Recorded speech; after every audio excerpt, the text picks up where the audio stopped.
तो आज हम इरिगेशन का पार्ट पढ़ेंगे। इरिगेशन पढ़ेंगे सिविल इंजीनियरिंग, स्पेशली एजे एग्जाम के पॉइंट ऑफ व्यू से। तो बेसिक बेसिक इंफॉर्मेशन पढ़ते हैं। पुराने जो लेक्चर्स हैं वो चैनल पे ऑलरेडी अपलोडेड है, आप जाके देख सकते हैं। और इसकी पीडीएफ जो मिलेगी आपको टेलीग्राम चैनल पे मिलेगी। टेलीग्राम का जो चैनल है वो मिलेगा आपको डिस्क्रिप्शन में, ठीक है, वहां से आप जाके डाउनलोड कर सकते हैं। तो शुरू करते हैं कि टोटल जोग्राफिकल एरिया जो है वो 328 मिलियन ऑफ हेक्टेयर्स है इंडिया में, ठीक है। सब इंडिया के पॉइंट ऑफ व्यू से बात करेंगे। फिर इरिगेशन। इरिगेशन दो तरीके से होती है, एक सरफेस इरिगेशन, एक होती है सब सरफेस इरिगेशन। सरफेस इरिगेशन जो सरफेस पे की जाती है, और सब सरफेस अंडरग्राउंड की जाती है, ठीक है। उसमें भी कई अलग अलग पार्ट होते हैं। तो उसमें पहला तो है फ्लो इरिगेशन, देन है लिफ्ट इरिगेशन। लिफ्ट इरिगेशन क्या होता है, जैसे पंप से, जैसे हैंड पंप होता है वो लिफ्ट होके नीचे से आता है ना, तो लिफ्ट इरिगेशन में होता है। तो फिर सब सरफेस इरिगेशन में एक होता है नेचुरल, एक होता है आर्टिफिशियल। नेचुरल जो खुद से हो, मतलब और आर्टिफिशियल मैन मेड हो। और फ्लो इरिगेशन दो तरीके के होते हैं, पेरिनियल इरिगेशन और फ्लड इरिगेशन। पेरिनियल क्या होता है, कांस्टेंट फ्लो होता है through out the year. Flood क्या होता है, कभी कभार आता है खूब सारा, एकदम बहुत तेजी से सब कुछ फ्लो होता है, और बाढ़ टाइप, उसे कहते हैं फ्लड इरिगेशन। फिर इसके आगे एडवांटेजेस ऑफ इरिगेशन पढ़ते हैं कि increase food production, elimination of mixed cropping, और इनलैंड नेविगेशन। ये सब आपको पता ही होगा, नहीं होगा तो बाय चांस अगर क्वेश्चन है तो ये तो आप खुद पॉइंट आउट कर ही सकते हैं कि क्या बेनिफिट्स और क्या डिमेरिट्स हैं, ठीक है। एडवांटेजेस और डिसएडवांटेजेस ऑफ इरिगेशन। फिर इसके आगे पढ़ते हैं टेक्निक्स ऑफ वाटर डिस्ट्रीब्यूशन, कैसे कैसे वाटर डिस्ट्रीब्यूशन किया जाता है। ऑर्डिनरी फ्लडिंग है, चेक फ्लडिंग है, border flooding, then basic flooding, furrow irrigation and sprinkler, और एक होता है ड्रिप, ठीक है। ये 7 तरीके की इरिगेशन है जो हमें पढ़ना है, ठीक है, जो हमें पेपर में आते हैं। तो इस पे एक एक करके पढ़ेंगे। तो ऑर्डिनरी फ्लडिंग के बारे में पढ़ते हैं, इसे प्री फ्लडिंग भी कहते हैं। जैसे कि मैंने बताया ना, बाढ़ जैसा फ्लडिंग कर देते हैं पूरे, जैसे एक फील्ड है और बाढ़ जैसे फ्लड कर दिया, तो उसी में उसी को कहते हैं ऑर्डिनरी फ्लडिंग। तो पढ़ते हैं definition. Water application efficiency low है, पहली बात। तो फिर suitable for close growing crops and irregular topography, run off looser losses occur. पहली बात तो इसमें रन ऑफ बहुत होता है, ठीक है, ये पॉइंट है। फिर इसे किस लिए यूज किया जाता है, इरेगुलर टोपोग्राफी के लिए यूज किया जाता है, क्योंकि जैसे समतल ना हो ग्राउंड, तो उसके और कहीं पे ऊपर खाबड़ हो, कहीं नीचे हो, तो अंडुलेशन एरिया में फ्लड इरिगेशन यूज किया जाता है। फिर आगे पढ़ते हैं चेक फ्लडिंग। चेक फ्लैटिंग जो होता है, it is surrounded by low flat leaves suitable for high permeable soil, heavy soils. और एग्जांपल है इसका, जो इसमें ग्रो क्रॉप्स ग्रोन होती है वो होती है पल्सेस, ज्वार, पैडी क्रॉप्स। तो क्या होता है चेक फ्लडिंग, क्या होता है, एक तरीके की फ्री फ्लडिंग होती है, बट जैसे ये, जैसे मैं बताता हूँ, ये फील्ड एरिया है, ठीक है, तो उसको डिवाइड कर दिया है सेक्शंस में, देन फ्लडिंग की गई है, पानी भेजा गया, इसे कहते हैं चेक फ्लडिंग। सूटेबल, जैसे बताया ना, suitable for low and flat leaves, suitable for high permeable soil, heavy soils के लिए। फिर बॉर्डर फ्लडिंग के बारे में बात करते हैं कि area is divided into number of strips separated by leaves. Width होगी 10 से 20 मीटर, और लेंथ है 100 से 400 मीटर। ये जो है ये कई बार एग्जाम में पूछा गया है, तो इसको याद रखना बहुत इंपॉर्टेंट है। ये बॉर्डर फ्लडिंग क्या होती है, जैसे ये हो गई, इसको और छोटे छोटे एरिया में बांट दिया गया, ठीक है। लेंथ है 400 से मीटर तक, और विड्थ जो है वो 10 से 20 मीटर तक है। फिर आगे बढ़ते हैं बेसिन फ्लडिंग। बेसिन फ्लडिंग क्या होता है, जैसे ये फील्ड है, ठीक है, यहाँ पे एक ट्री लगा है, तो इसके चारों तरफ ऐसे करके, ऐसे, ये पानी का एरिया, यहाँ से पानी आया और ऐसे चला गया, ठीक है, तो इसे कहते हैं border basin flooding. Check areas provided circular shape, मैंने बताया ना सर्कुलर शेप, और इसका एग्जांपल है ऑर्चर्ड ट्रीज, मैंगो ट्रीज भी इसका एक एग्जांपल है। तो ये हो गया बेसिक फ्लडिंग। फिर फरो इरिगेशन। फरो इरिगेशन में क्या होता है, जैसे आपने आलू देखा होगा, आलू आलू उगाते हैं, तो क्या होता है, जैसे ये हो गया, यहाँ पे बंड्स बना देते हैं, ठीक है, इसके ऊपर उगाते हैं यहाँ पे, ठीक है, ऐसे ऐसे ऐसे ऐसे यहाँ पे उगाते हैं ना, तो ये हो गया फरो इरिगेशन। इसमें क्या होता है, नैरो डिचेस बनाई जाती हैं, 20 से 50% area get wetted, suitable for row crops, example है पोटैटो इवेपोरेशन। और लॉसेस जो रिड्यूस हो जाते हैं 30% तक रिड्यूस हो जाते हैं। 20 से 50% ही जो होता है एरिया वेट होता है। स्प्रिंकलर इरिगेशन में आते हैं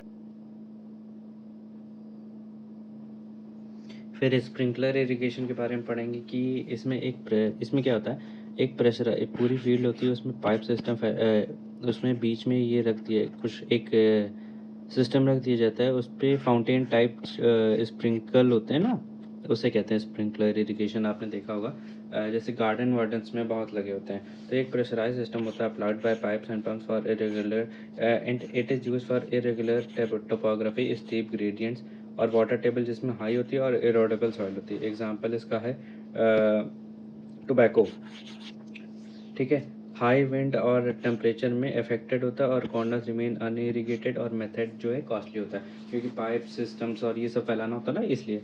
फिर आगे ड्रिप इरिगेशन के बारे में डिस्कस करते हैं। इसकी एफिशिएंसी जो है वो मैक्स है, क्योंकि ड्रिप इरिगेशन कैसे काम करता है, सीधे रूट्स में वो पानी लगाया जाता है ना, इसलिए मैक्स एफिशिएंसी होती है, ना रन ऑफ होता है, ना इवेपोरेशन होता है, सीधे एफिशिएंसी ना ऑलमोस्ट 99% होती है। No run off, costly, directly applied to the root zone, used where heavy demand is needed, ठीक है। देन सॉइल सॉल्ट्स के बारे में बात कर लेते हैं। इसमें देखिए, पहली बात तो NaCl Na2SO4 के बारे में बात करेंगे और Na2CO3। NaCl जैसे कॉमन सॉल्ट होता है ना, आपने पढ़ा ही होगा। तो ये क्या होता है, ये वाइट सॉल्ट्स होते हैं, वाइट एल्कलीज होते हैं। और ये जो Na2CO3 होते हैं, ये ब्लैक सॉल्ट्स होते हैं, soluble in S2 और while efflorescence leaching used to remove efflorescence or causes black efflorescence, gypsums added leaching during leaching। फिर सॉल्ट कंसनट्रेशन के बारे में बात करते हैं कि अगर 700 ppm से ज़्यादा होगा तो हार्मफुल फॉर सम क्रॉप्स होती है, बट यूजेबल होता है वाटर। बट अगर 2000 ppm से ज़्यादा होगा, ppm में बता देता हूँ, 1 ppm इक्वल टू 1 मिलीग्राम पर लीटर होता है, ठीक है। तो अगर 2000 ppm से ज़्यादा होगा तो it is harmful for all crops, ये बिल्कुल भी यूजेबल नहीं होता है। फिर इसके आगे डिस्कस करते हैं कि ये फार्मूला छोड़ देंगे, इसको छोड़ देंगे, ये ज़्यादा यूज़ नहीं होता है। फिर आगे पढ़ते हैं कि concentration of salt is measured in electrical conductivity, जिसकी यूनिट है माइक्रोमोल्स पर सेंटीमीटर, ठीक है। वाटर की जो सॉल्ट है, सॉल्ट कंसंट्रेशन है, उसको मेजर करते हैं इलेक्ट्रिकल कंडक्टिविटी के थ्रू। फिर आगे डिस्कस करते हैं electrical conductivity eight 25 degree Celsius. देखिए, पहली बात तो टेम्परेचर याद रखना बहुत ज़रूरी है। इलेक्ट्रिकल कंडक्टिविटी 25 डिग्री सेल्सियस पे चेक किया जाता है। फिर कैसे चेक किया जाता है, एक तो 250 मिलीग्राम पर लीटर से कम होगी तो लो कंडक्टिविटी होगी, ये सॉल्ट कंसनट्रेशन है, ठीक है। 250 मिलीग्राम पर लीटर है तो लो कंडक्टिविटी, और 250 से 750 है तो मीडियम कंडक्टिविटी, और 750 से 225 जीरो है तो हाई कंडक्टिविटी, और 2250 से ज़्यादा है तो वेरी हाई कंडक्टिविटी होती, और इट इज़ नॉट यूज, ठीक है। और इसे C1 C2 C3 and C4 classes में भी जस्टिफाई किया जाता है, तो उसे ये ऐसे भी याद रखेंगे। It is use for all crops, moderate leaching occurs, useful होता है बट केयरफुली यूज़ किया जाता है, and it is not restricted drainage, and it is not applied on restricted drainage soil होती है ना, जिसमें जैसे एग्जांपल मैं बता दूं, जैसे क्ले विले में नहीं यूज़ किया जाता है। फिर आगे बढ़ते हैं कि क्वांटिटी ऑफ इरिगेशन वाटर, देखिए, नहीं, क्वालिटी, जैसे पीएच जो है वो 6.5 से लेके 8.4 होना चाहिए, ये काफ़ी बार रिसेंट में क्वेश्चन आया। और टीडीएस जो होना चाहिए वो 2000 मिलीग्राम पर लीटर से कम होना चाहिए, ठीक है।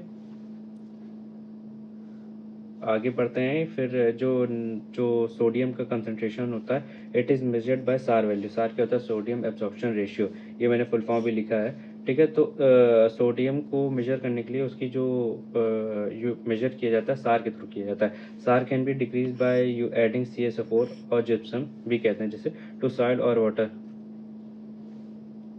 फिर शुगर केन की कॉर डेप्थ, ये एक तो हैशटैग मैंने वैसे भी बताया, मेरी रिसेंट वीडियोस अगर आपने देखी होगी तो हैशटैग वाला जो पॉइंट है ये रिसेंटली किसी क्वेश्चन में पूछा गया, इसलिए मैंने इस पे स्पेसिफिकली नोट पॉइंट जैसे मैंने ऐड किया है। तो इसकी जो कॉर डेप्थ है वो 16 सेंटीमीटर है, ठीक है। और वीट की कॉर डेप्थ आप बताएं कितनी होती है, ठीक है। फिर सार का जो फॉर्मूला होता है, सार एक फॉर्मूला है सार का, ठीक है। सार इक्वल टू सोडियम का ion upon root calcium plus magnesium के आयन्स अपॉन 2, ठीक है। ये फॉर्मूला बहुत इंपॉर्टेंट है, इस पर क्वेश्चन आते हैं, रिसेंट में काफ़ी बार आए हैं, ठीक है। और जो सार वैल्यू होती है वो इक्विवेलेंट पर लीटर में मेजर किया जाता है। और इलेक्ट्रिकल कंडक्टिविटी बताई थी मैंने ना, वो उसे माइक्रोमोल्स पर लीटर में मेजर किया जाता है, पर लीटर, और इसे इक्विवेलेंट पर लीटर।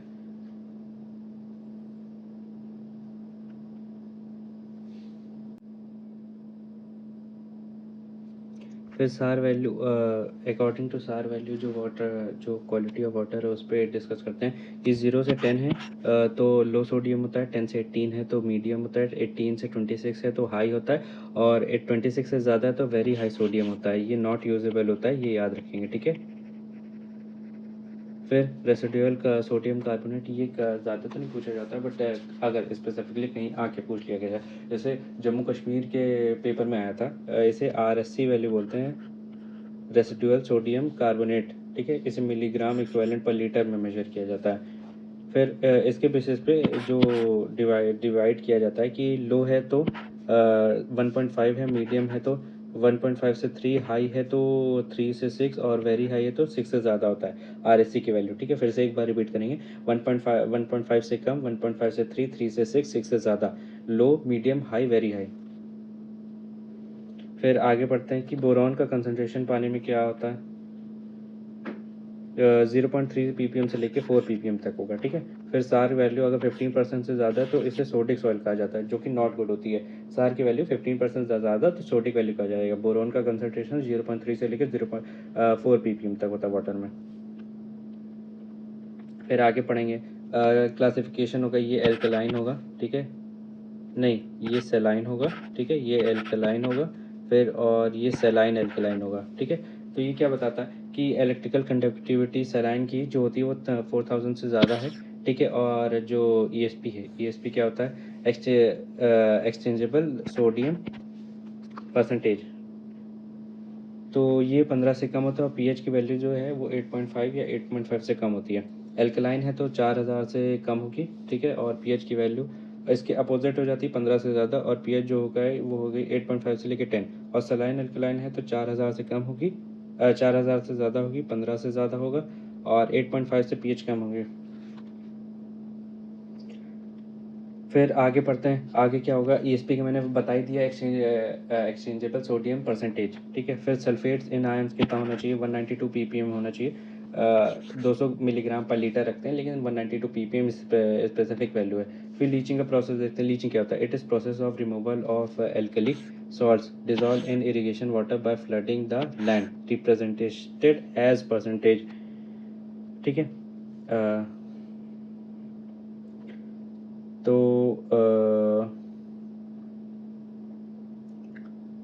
लीचिंग, हाँ लीचिंग क्या होता है, प्रोसेस ऑफ एल्कली, जो जैसे क्या होता है, इसमें क्या होता है, वाटर को जैसे कि किसी फील्ड है और उस फील्ड में काफ़ी ज़्यादा सॉल्ट है, ठीक है, एल्कलीज है, तो क्या होता है, फ्लडिंग कर देते हैं, ठीक है, उस पूरे फील्ड को। फिर तो उससे क्या होता है, एल्कलीज रिमूव कर जाती हैं, वाटर अपने साथ कैरी आउट करके ले जाते हैं। फिर क्या आगे क्या पढ़ते हैं, ये क्या होगा, रुकिए ये मैं बता देता हूँ क्या होता है। यहाँ पे ये होता है लीचिंग, लीचिंग परसेंटेज होता है वो ये, ठीक है। तो ये क्या होता है, VD upon VI into 100, VD और VI क्या होता है, volume of drain water, volume of applied water into 100 equal to 1 minus CU जो होता है वो कंसेप्टिव यूज है, DI जो है वो अप्लाइड वाटर डेप्थ है इंटू 100। फिर DI जो होता है, DI हमने बताया था ना, अप्लाइड वाटर डेप्थ, ये consumptive use plus up drain water होता है, ये जो है ना, ये TD depth of drain water, ठीक है। ये फॉर्मूला ज़्यादा तो नहीं यूज़ किया जाता, बट बाई चांस आ जाए उसके लिए है। फिर आगे पढ़ते हैं, वाटर रिक्वायरमेंट्स ऑफ क्रॉप। देखिए टाइप्स ऑफ वाटर, 3 तरीके के वाटर अप्लाई किए जाते हैं किसी भी फील्ड में। ग्रेविटेशनल हो गया, ठीक है, कैपिलरी हो गया, हाइग्रोस्कोपिक हो गया, ठीक है। ग्रेविटेशनल क्या होता है, ये नीचे चला जाता है और ये किसी भी तरीके से जो प्लांट्स हैं उनके यूज़ नहीं आता है, तो और जो यूज़ आता है वो कैपिलरी वाटर होता है। फिर हाइग्रोस्कोपिक क्या वाटर होता है, ये जैसे ये ग्रेन साइज है, ठीक है, इसके चारों तरफ एक लेयर की वाटर लेयर जो होती है ना वो बन जाती है, तो उसे हाइग्रोस्कोपिक वाटर कहते हैं, ठीक है। बाकी इन्फॉर्मेशन आप ये पढ़ लेंगे, मैंने बेसिक इन्फॉर्मेशन दे दी। फिर फील्ड कैपेसिटी क्या होती है, max water holded against gravity होती है, जो कि यूजफुल होती है बाय द प्लांट्स। तो आगे पढ़ेंगे फील्ड कैपेसिटी। इसका जो फॉर्मूला होता है, देखिए फॉर्मूला नहीं होता लेकिन फील्ड कैपेसिटी कैसे कंप्लीट होती है। ये एक कॉम्बिनेशन होता है कैपिलरी वाटर और हाइग्रोस्कोपिक वाटर का। ठीक है। फिर field capacity depends on the soil, और इसके लिए बेस्ट सॉइल जो होती है वो क्ले एंड सैंड की होती है। ठीक है। और फिर यहाँ पे फील्ड कैपेसिटी पे जो प्रेशर होता है वो जीरो होता है। ठीक है, याद रखेंगे। फिर आगे बात करते हैं ऑप्टिमम मॉइस्चर कंटेंट का, ओएमसी जैसे बोलते हैं। It is minimum water level up to which plant growth is max, और रीवाटरिंग नीडेड बिलो ओएमसी। और यहाँ पे प्रेशर जो होता है वो 0.1 से लेकर 0.3 एटीएम पे होता है। ठीक है। फील्ड कैपेसिटी पे जो प्रेशर था वो जीरो था, और ओएफसी पे 0.1 से लेकर 0.3 एटीएम होता है। और ये मैक्स मिनिमम वाटर कंटेंट होता है, नहीं, मैक्सिमम वाटर कंटेंट होता है जहां तक वाटर एब्जॉर्ब किया जा सकता है बाय द प्लांट। जैसे ये होता है ना, मैं बता देता हूँ, ये ग्राफ आपने कई बार देखा होगा। ये होता है, फिर ये होता है, और यहाँ पे होता है। ये पीडब्ल्यूपी होता है, परमानेंट विल्टिंग पॉइंट। ये फील्ड कैपेसिटी होती है, और ये ओएमसी होती है। ठीक है। मिनिमम ओएमसी तक जा सकते हैं, और ओएमसी के नीचे वापस वाटरिंग करना जरूरी है। और पीडब्ल्यूपी तक चला गया तो क्या होगा, प्लांट पानी नहीं एक्सट्रैक्ट कर पाएंगे, उसके बाद तो प्लांट खराब ही जाएगा, चांसेस है। पीडब्ल्यूपी परमानेंट विल्टिंग पॉइंट इसका फुल फॉर्म है, water content at which roots do not able to extract water.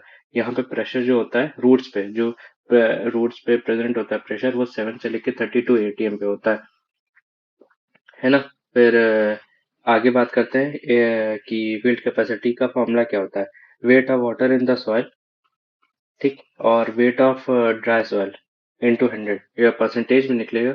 तो इसका फॉर्मूला जो होता है, gamma W, unit weight of water into depth of water, ये, and unit weight of dry soil into depth of soil. ठीक है, इससे formula निकलेगा। फिर इसका जो P F C minus P W P से जो मेन फॉर्मूला निकलेगा, वो होता है gamma W into T W upon gamma D into D और इंटू 100। तो इससे इससे इसके आगे जो न्यूमेरिकल्स है वो हम करके देखेंगे। फिर रैम क्या होता है।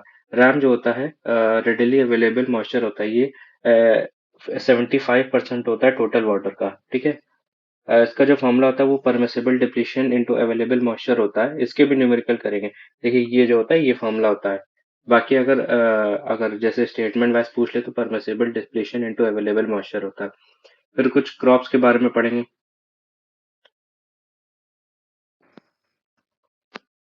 फिर क्रॉप्स के बारे में पढ़ेंगे। देखिए 4 तरीके की क्रॉप्स होती हैं।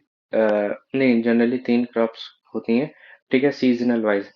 खारिफ, राबी एंड जैद। अगर नहीं याद रहता तो अल्फाबेटिकली चलेंगे। खारिफ पहले, के, फिर आर एंड जेड। ठीक है। के जो होती है वो गर्मियों में होती है, राबी ठंडियों में होती है, और जैद जो होती है वो ठंडी और गर्मी के बीच में होती है, वही अप्रैल के महीने के आसपास। ठीक है। तो ख़ारिफ़ जो होती है वो जून से सितंबर होती है, राबी नवंबर से मार्च होती है, ज़ैद अप्रैल से जून में होती है। इसमें राइस, कॉटन, ज्वार, बाजरा, पल्सेस, ग्राउंडनट उगाया जाता है। इसमें व्हीट, ग्राम, बार्ले, पोटैटोस, टोबैको। ये मैंने वो एग्जांपल लिखे हैं जो क्वेश्चंस आते हैं। ठीक है। और फिर ज़ैद होता है वाटरमेलन एंड कुकुम्बर, जैसे मस्कमेलन हो गया, जो पानी से जिसमें 75-80% पानी होता है ना, गूदा कम होता है जिसमें, वो वाले क्रॉप ज़ैद में आते हैं। फिर पेरेनियल क्रॉप जिन जो पूरे साल ग्रो होते हैं, ऑल ईयर 300 दिन से ज़्यादा का ग्रोथ टाइम होता है ना, उसे बोलते हैं पेरेनियल क्रॉप्स। इसका जो बेस्ट एग्जांपल है वो है शुगर केन, ये पूरे साल लगे रहते हैं। फिर कैश क्रॉप्स कौन से होते हैं, ऐसे क्रॉप जिनसे बेच के पैसा कमाया जा सके, जैसे वीट, कॉटन, बार्ले। ये सब जो होते हैं ये कैश क्रॉप्स होते हैं। कैश क्रॉप्स क्या होते हैं, time period from sowing to harvest. Crop, अच्छा गलत बोल दिया। क्रॉप पीरियड क्या होता है, क्रॉप पीरियड होता है कि जो पूरा क्रॉप का पीरियड है, जब से उगाया और जब से काटा, उसे बोलते हैं crop period. Time period from sowing to harvest. फिर बेस पीरियड क्या होता है, बेस पीरियड होता है number of days between first watering and last watering. जो पहली वाटरिंग है और लास्ट वाटरिंग है उसके बीच के टाइम को बोलते हैं बेस पीरियड।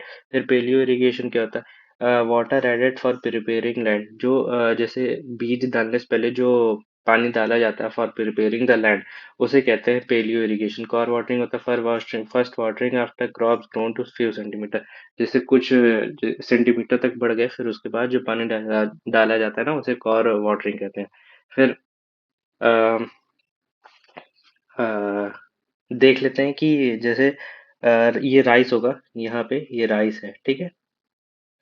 ये राइस है, ठीक है। तो ये कॉर डेप्थ है। कॉर डेप्थ जो होती है, कॉर डेप्थ क्या होती है पहली बात तो ये बताएंगे, ठीक है। अभी ऊपर पढ़ के आए थे कॉर वाटरिंग जो होती है ना, जो पानी ऐड किया जाता है when the crop go to few centimetre, उसके बाद जो पानी ऐड किया जाता है ना वो, तो जो राइस है उसमें 19 सेंटीमीटर का ऐड किया जाता है for the period 2 to 4 week. और ये वीट है, ये जो है ये वीट है, ठीक है। वीट में 13.5 सेंटीमीटर का ऐड किया जाता है। ये ज़्यादा टाइम के लिए ऐड किया जाता है, 3 to 8 वीक के लिए। फिर ड्यूटी के बारे में बात करते हैं। ड्यूटी क्या होता है? देखिए पहली बात तो फॉर्मूला होता है एरिया अपॉन डिस्चार्ज। अब इसकी डेफिनेशन पे आते हैं। Area of land irrigated in hectare when 1 cubic of water is applied, ठीक है, इसे ड्यूटी कहते हैं। फिर डेल्टा क्या होता है? Depth of water applied. ये सेंटीमीटर में नापा जाता है। और राइस और वीट का जनरली ज्यादा है जाता है। कॉर डेप्थ शुगर की बताई थी, या सबसे ऊपर लिखी थी ना, ये 16 सेंटीमीटर होती है, ठीक। फिर ड्यूटी और डेल्टा के बारे में बात करते हैं, कि क्या होता है।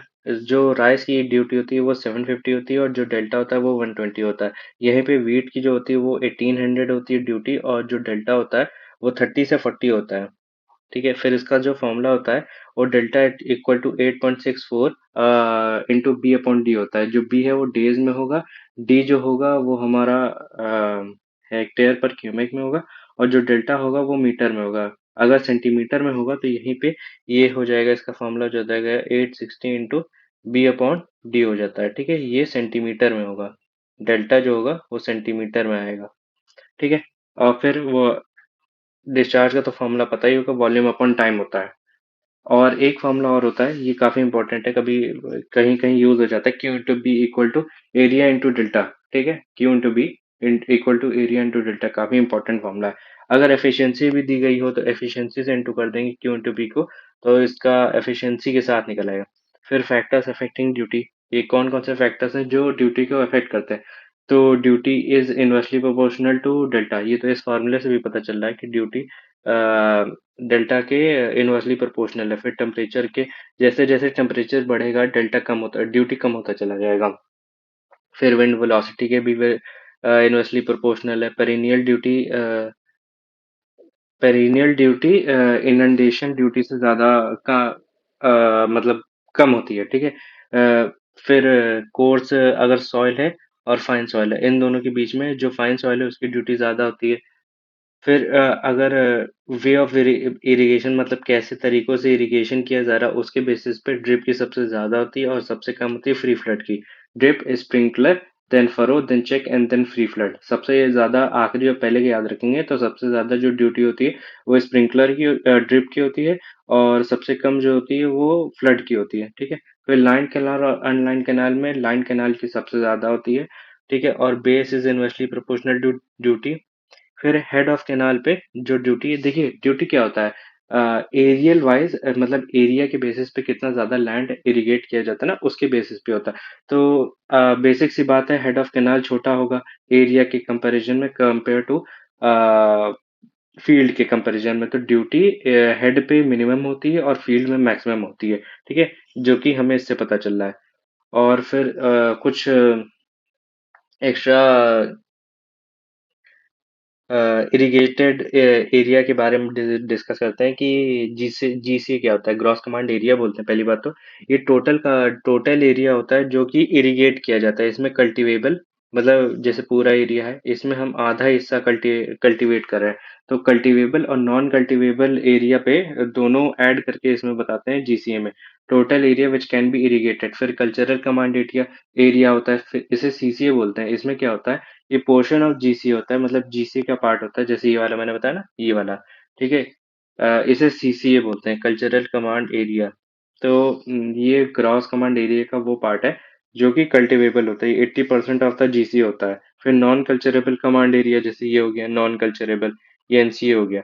ये जीसीए इक्वल टू नहीं, CCA equal to GCA minus NCCA होता है। ये जो NCCA non culturable command area, ये क्या होता है, portion of GCA which is not cultivable होता है। फिर इंटेंसिटी ऑफ इरिगेशन के बारे में बात करते हैं। इसके रिसेंट में काफी क्वेश्चन आए, इसे IOI कहते हैं। ये percentage of cultural command area होता है to be grated in a season. ठीक है, एक सीजन में कितना percentage of cultural commandable area जो होता है उसे इरिगेट करते हैं।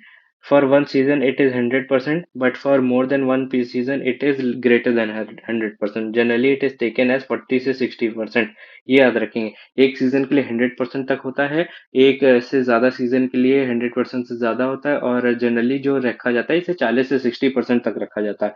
और इसका जो क्या, देखिए क्या होता है कि परसेंटेज, ये वो होता है कि एक percentage of cultural command area होता है to be irrigated in a one season. फिर टाइम फैक्टर के बारे में कब बात करते हैं, it is ratio of number of days canal run to irrigation period. देखिए, ये रेशियो होता है of number of days canal run to to irrigation period. ठीक है, इसे टाइम फैक्टर कहते हैं। फिर कैपेसिटी फैक्टर के बारे में बात करते हैं, ratio of mean supply discharge to full supply discharge. इसे क्या कहते हैं, capacity factor. Ratio of mean supply discharge to full supply discharge. फिर फुल सप्लाई कोफिशिएंट के बारे में बात करते हैं कि number of hectares irrigable per cubic of canal capacity at its head. ठीक है, फिर आगे डिस्कस करते हैं क्रॉप रेशियो क्या होता है। ये होता है area irrigated of rabi crop and area irrigated of kharif crop. इसे क्रॉप रेशियो कहते हैं। पहली बात ऐसे याद रखेंगे, राबी अपॉन खारिफ को बोलते हैं क्रॉप क्रॉप रेशियो। फिर कैपेसिटी फैक्टर क्या होता है, जिसे अभी पढ़ के आया था ना यहाँ पे, कैपेसिटी फैक्टर क्या होता है ये। ठीक है, mean supply discharge to total full supply discharge के बारे में, Q mean upon Q max, mean supply discharge upon full supply discharge, इसे कैपेसिटी फैक्टर बोलते हैं। फिर time factor number of days canal run upon irrigation period. इसका जो अभी रिसेंट पीछे पढ़ के आया था ना वही है कि number of days canal run upon irrigation period. फिर आउटलेट फैक्टर क्या होता है, duty of water at outlet, इसे आउटलेट फैक्टर बोलते हैं। क्या बोलते हैं, आउटलेट, ड्यूटी एट आउटलेट। ठीक है, आउटलेट क्या होता है ये आपका मैंने रिसेंट में बताया, अगर नहीं पता है तो आप पीछे से देख के या फिर कमेंट सेक्शन में कमेंट करके बताइए कि क्या होता है। इससे देखिए जितनी बार लिखेंगे पढ़ेंगे उतनी बार रिवीजन होगा। फिर ड्यूटी ऑन कैपेसिटी क्या होता है, कॉल्ड फुल सप्लाई कोफिशिएंट। ठीक है, ये क्या होता है, एरिया अपॉन क्यू मैक्स होता है इसका formula. Area estimated to be irrigated upon design full supply discharge. फिर ओवरलैप अलाउंस क्या होता है, because of overlapping of crop extra demand of water needed hence Q increases. देखिए, एक क्रॉप दूसरे क्रॉप के ऊपर ग्रो किया जाता है ना, तो क्या होता है इससे, मतलब एक क्रॉप दूसरे क्रॉप के साथ ग्रो कर दिया जाता है, तो उससे क्या होता है, ओवरलैपिंग हो जाती है। फिर तो इससे क्या होता है, डिस्चार्ज का रिक्वायरमेंट इंक्रीज हो जाता है। फिर टिलेज क्या होता है, process of agriculture, preparation of agriculture. जैसे क्या होता है, खेत जोतते हैं ना, फिर पानी भरते हैं, तो क्या होता है, ये प्रिपरेशन ऑफ लैंड होता है, इसे टिलेज कहते हैं। फिर मल्चिंग क्या होता है, spreading extra material to cover soil, example plastic. इससे क्या होता है, मॉइस्चर रिटेन है सॉइल का, एक्स्ट्रा मटेरियल बिछा दिया जाता है, जैसे प्लास्टिक होता है, रबर होता है, विटामिन होता है, विटामिन शीट्स होती हैं, तो ये सब डाल दिया जाता है ताकि मेंटेन है। देखिए विटामिन शीट्स कैसे बनाई जाती है ये आप बताएंगे, ठीक है। फिर इरिगेशन एफिशिएंसीज के बारे में बात करते हैं, इरिगेशन एफिशिएंसीज कैसे होगी। वाटर कन्वीनियंस, पहली बात तो ये एक एफिशिएंसी है, इसे एनसी से डिनोट करते हैं। क्या होता है, water delivered eight field upon water carried bye from river. ठीक है, इसे कन्वीनियंस होता है, एफिशिएंसी कहते हैं, वाटर डिलीवर्ड एट फील्ड और water carried from the river. Into 100 करेंगे तो परसेंटेज में आएगा, अगर पॉइंट में निकालना है तो इनटू 100 नहीं करेंगे। फिर वाटर एप्लीकेशन एफिशिएंसी के बारे में बात करते हैं, water applied to root upon water delivered to field into 100। फिर water storage, water stored in root zone upon water needed in root zone. फिर water use upon water delivered to field. फिर water distribution efficiency के बारे में बात करेंगे, it indicates up to which water penetrated to uniform depth. ठीक है, ये क्या रिप्रेजेंट करता है कि up to which depth water जो है वो पेनिट्रेट कर चुका है। इसका फॉर्मूला होता है 1 - d/d इंटू 100। स्मॉल जो कैपिटल डी है वो एवरेज पेनिट्रेशन डेप्थ है, और जो छोटा डी है वो एवरेज डिविएटेड वैल्यूज है। ठीक है, इसका आगे न्यूमेरिकल होगा तो मैं बताऊंगा कि कैसे किया गया। ठीक है, बाकी अभी फॉर्मूला याद रखिए कि वाटर डिस्ट्रीब्यूशन एफिशिएंसी जो होता है वो 1 - d/d इंटू 100 होता है। फिर कंजप्टिव यूज के बारे में बात करते हैं कि क्या होता है। देखिए, total water consumed by the plants in transpiration and evaporation. ठीक है, कि टोटल वाटर जो कंज्यूम होता है इवेपोरेशन और ट्रांसपिरेशन में, उसे कहते हैं कंजम्पटिव यूज। और इवेपो ट्रांसपिरेशन क्या होता है, इवेपोरेशन प्लस ट्रांसपिरेशन को बोलते हैं इवेपो ट्रांसपिरेशन। फिर कंजम्पटिव यूज मिलीमीटर पर डेज की इसकी वैल्यू जो होती है, यूनिट जो होती है उसे उसमें रिप्रेजेंट करते हैं मिलीमीटर पर डेज में। ठीक। फिर मेथड टू डिटरमाइन कंजप्टिव यूज, कौन कौन से मेथड होते हैं जो कंजम्पटिव यूज को डिटरमाइन करने में हेल्प करते हैं। पहला है टैंक लेजीमीटर मेथड, जो कि बहुत यूज होता है। Inflow water depth minus water outflow water depth upon base period, इसे करेंगे तो इससे आंसर आ जाएगा। यूनिट वही है, मिलीमीटर अपॉन डेज। ठीक है, inflow minus outflow upon days, base period. फिर एरिया ऑफ टैंक लेजीमीटर का जो होता है वो 10 मीटर स्क्वायर होता है, और जो डेप्थ होती है वो 3 मीटर की होती है। और मेथड होते हैं फील्ड एक्सपेरिमेंटल मेथड और इनफ्लो मेथड और सॉइल मॉइस्चर मेथड, बट आपको टैंक लेजीमीटर वाला याद रखना है। फिर इनडायरेक्ट मेथड, तीन तरीके के मेथड होते हैं, Blaney Criddle equation, Hargreaves class pan A और पेनमैन्स इक्वेशन। जो हारग्रीव्स क्लास ए पेन जो है इसको हाइड्रोलॉजी में पढ़ेंगे हम लोग। ठीक है, बाकी अभी देख लेते हैं सबका ये फॉर्मूला है, केपी अपन 41.8 टी प्लस 32। ठीक है, और जो हार्गीस क्लास ए पेन है वो सी कंजंक्टिव यूज इक्वल टू के डॉट ईपी होता है। के जो है वो हमारा कांस्टेंट है, या फिर क्रॉस फैक्टर बोलते हैं, क्रॉस फैक्टर जो ऊपर पढ़ के आए थे ना यहाँ पे, ये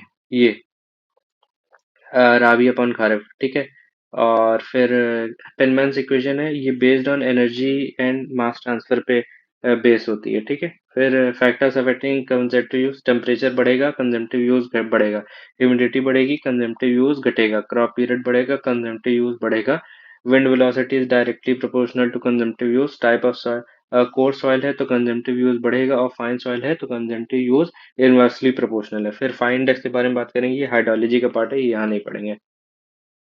ये भी हाइड्रोलॉजी का पार्ट है, इसे भी यहाँ नहीं पढ़ेंगे। लेकिन ये जो पार्ट है, ये जो लाइन है, ये इसे याद रखना बहुत जरूरी है। रेनफॉल इंट, अच्छा रुकिए, इसे हाइड्रोलॉजी में पढ़ेंगे, इसे हटा ही दीजिए। फिर इरिगेशन रिक्वायरमेंट ऑफ क्रॉप के बारे में बात करते हैं, इरिगेशन रिक्वायरमेंट CIR। ठीक, कंजम्पटिव इरिगेशन रिक्वायरमेंट, इसमें क्या होता है, CIR equal to consumptive use minus rainfall. ठीक है, RE जो होता है वो इफेक्टिव रेनफॉल होता है, तो CIR equal to consumptive use minus effective rainfall. ठीक है, फिर नेट इरिगेशन रिक्वायरमेंट होता है, NIR बोलते हैं। इसमें क्या होता है, CIR प्लस लीचिंग के लिए वाटर होता है, तो CIR जो होता है वो तो होता है consumptive use minus effective rainfall, इसमें प्लस लीचिंग का पार्ट कर देंगे, लीचिंग के लिए हमें वाटर जरूरी होता है ना, उसे नेट इरिगेशन में करेंगे। फिर FIR होता है फील्ड इरिगेशन रिक्वायरमेंट, इसमें क्या होता है, जो NIR होता है नेट इरिगेशन रिक्वायरमेंट, उसमें वाटर एप्लीकेशन एफिशिएंसी से डिवाइड कर देते हैं। फिर ग्रॉस इरिगेशन रिक्वायरमेंट होता है, इसमें क्या होता है, फील्ड इरिगेशन रिक्वायरमेंट को कन्वीनियंस एफिशिएंसी से डिवाइड कर देंगे, तो ये आ जाएगा हमारा। ठीक है, और it is considers channel losses भी इसमें कंसिडर होते हैं। इसमें जो कौन सा सबसे ज्यादा कौन से कम सबसे कम होता है, इसको इससे लिखेंगे, और इसका एक याद करने का सबसे आसान तरीका बताता हूँ, GF नहीं चाहिए। ठीक है, इससे आप याद रखेंगे GIR, FIR और NIR और फिर CIR। फिर यूनिट ऑफ वाटर, ये कोई नोट पॉइंट है, 9.81 किलो न्यूटन पर मीटर क्यूब होता है, और ग्राम सीसी में रखेंगे तो 1 ग्राम पर सीसी होता है। फिर केनाल के बारे में डिस्कस कर लेते हैं कुछ थोड़ा बहुत। इसमें काफी क्वेश्चंस आते हैं, न्यूमेरिकल न्यूमेरिकल भी काफी आते हैं। ठीक है, तो प्राइमरी केनाल जो होता है वो मेन एंड ब्रांच केनाल की होता है, और सेकेंडरी केनाल जो होता है वो माइनर और मेजर डिस्ट्रीब्यूटिव होता है, और फिर जो टेरेस्ट्री केनाल में आता है उसमें water courses and field channels आते हैं। ठीक है, और management system for conveying and irrigation of water from river to agriculture field, इसे कहते हैं वाराबंदी सिस्टम। ठीक है, मतलब जो मैनेजमेंट सिस्टम होता है for conveying irrigation water from river to agriculture field, इसे वाराबंदी सिस्टम कहते हैं। ठीक है, फिर कुछ चैनल्स और उनके डिस्क्रिप्शन के बारे में पढ़ लेते हैं कि एलुवियल चैनल जो होता है that contain sand silt and clay. ठीक है, इसे एलुवियल सॉइल कहते हैं। फिर नॉन एलुवियल सॉइल क्या होता है, ये रॉक के बने होते हैं। फिर अनलाइन कैनाल होता है, ये कैनेडी और लेसी की थ्योरी पे बेस और डिजाइन होते हैं, और लाइन कैनाल होता है, ये वेलोसिटी और डिस्चार्ज कॉन्सेप्ट के बेसिस पे डिजाइन होते हैं। फिर ये परमानेंट लिखा है यहाँ पे, परमानेंट कैनाल।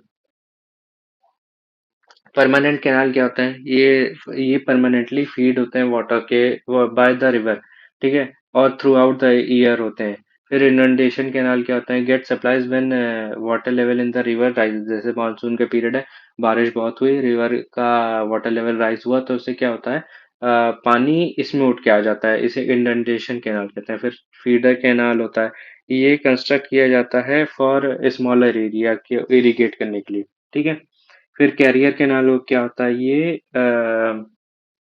डायरेक्ट इरिगेशन और फीडर कैनाल दोनों को मिला के बनाया जाता है। फिर ये काफी क्वेश्चन आता है कि जो रिज या वाटरशेड जो होता है, ये पहली बात तो नेचुरल शेड के अलाइन किया जाता है लॉन्ग, ठीक है, और can irrigate on the both sides and cross drainer was not record और इकोनॉमिकल होता है। जैसे मैं बताता हूँ ये क्या होता है, यहाँ पे बता देता हूँ। ये जैसे कोई वो है, ठीक है, इसमें ये वाला पार्ट, ठीक है, ये हो गया रिज, ठीक, रिज कैनाल। फिर ये कंटूर्स हैं, रुकिए मैं बदल लेता हूँ कलर, ये रिज हुआ।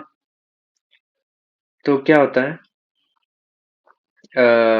ये रिज हो गया, देन यहाँ पे कैनाल बनाया जाता है, इसे कंटूर कैनाल से बोलते हैं, और इसके परपेंडिकुलर और जो अलोंग होते हैं, ठीक है, ये अलोंग हो गए, जो कंटूर के पैरेलल में होते हैं उन्हें कंटूर कैनाल कहते हैं। फिर जो उनके परपेंडिकुलर होते हैं कंटूर के, इन्हें साइड स्लोप कैनाल कहते हैं, ठीक है। देखिए रिज कैनाल इधर भी इरिगेट कर सकता है, इधर भी इरिगेट कर सकता है, बट ये जो कंटूर कैनाल है ये आगे की तरफ कर ही सकते हैं इरिगेट।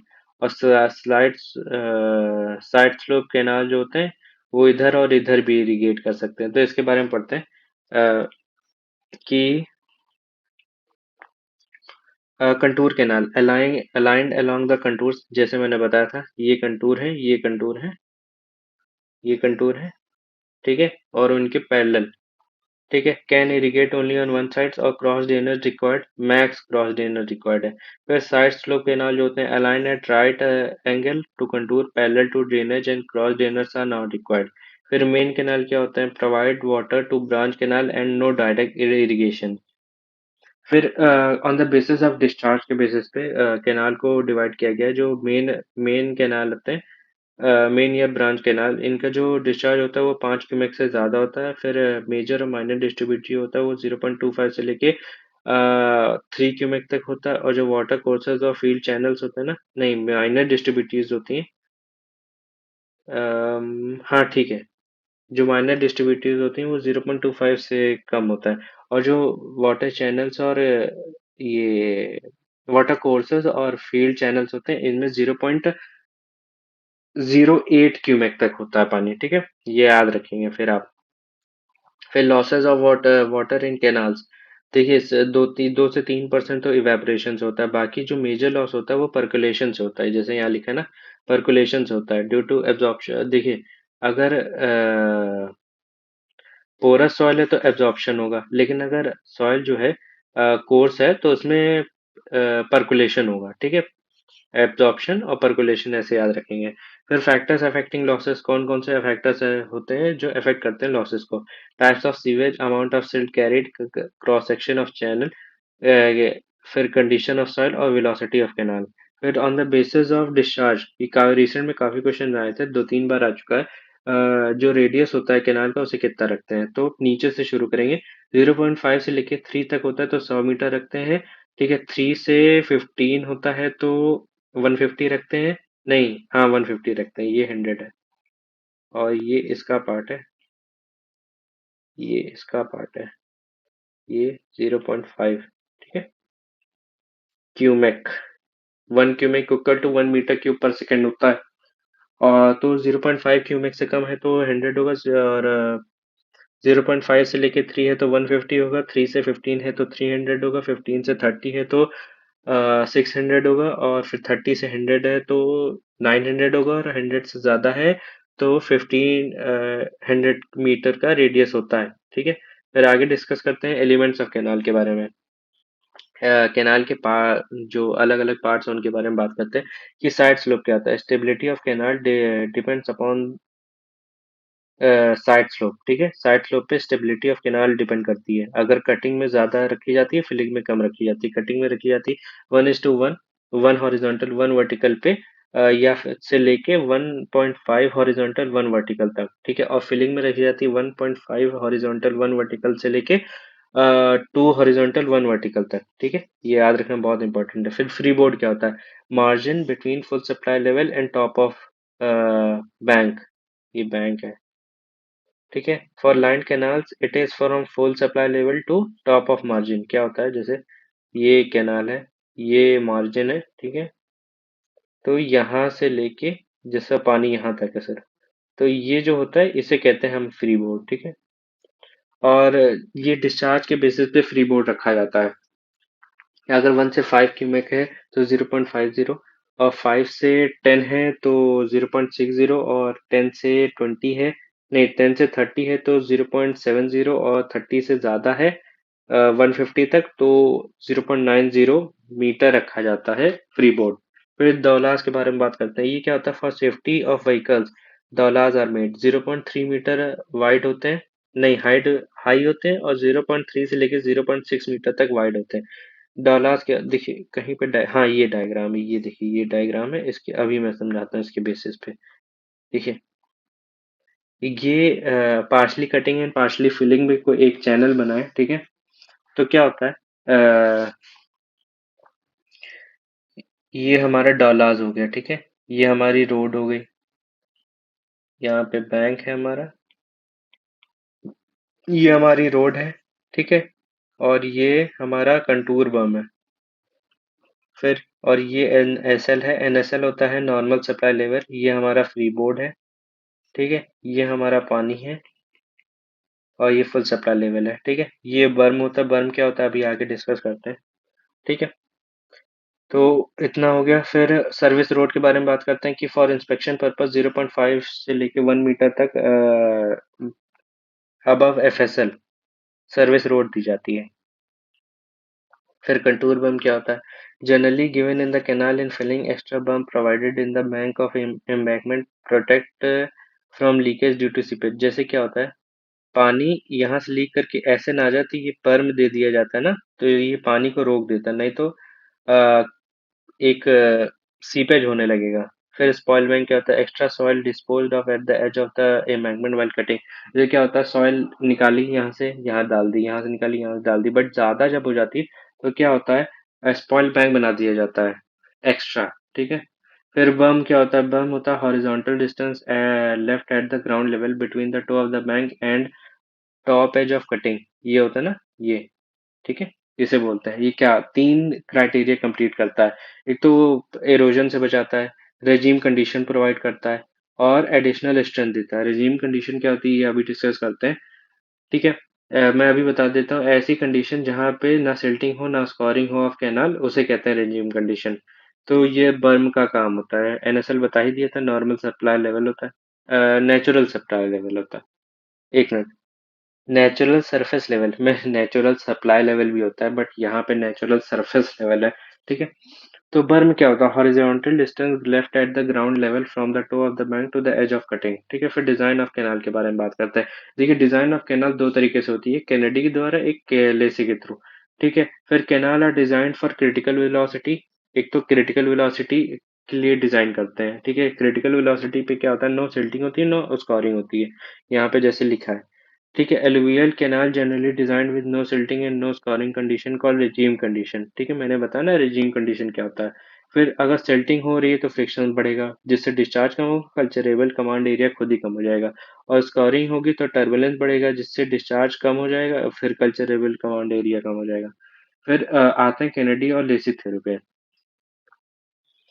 कैनेडी और लेसी थ्रू, देखिए कैनेडी में क्या होता है? Eddies are neglected from the sides, और बॉटम्स की जो एडीज क्रिएट होती है ना, सिर्फ उन्हीं को अकाउंट किया गया था, यहाँ पे ये बताया गया। और लेसी ने क्या किया था? लेसी का जो मामला है ज्यादा बेटर होता है, इनने फार्मूला वार्मूला सब बढ़िया एकदम बढ़िया दिया था। तो इससे क्या होता है? लेसी में क्या होता है कि बॉटम और साइड दोनों से जो एडीज क्रिएट होती हैं उनके दोनों के बारे में बात किया था। इसमें सिल्टिंग, स्कोरिंग, नॉट अकर्स और रेजीम कंडीशन आ जाती है। लेसी ने 3 कंडीशन दी थी, इनिशियल, फाइनल और ट्रू रेजीम, ठीक है। यहाँ पे ये जो लिखा है अभी सब डिस्कस करेंगे। फिर not provide relation between silt grade and critical velocity, और इनने तो पूरा फॉर्मूला ही दे दिया था सिल्ट ग्रेड पे, F = 1.76 रूट डी, डी जो है डायमीटर ऑफ ग्रेन साइज है।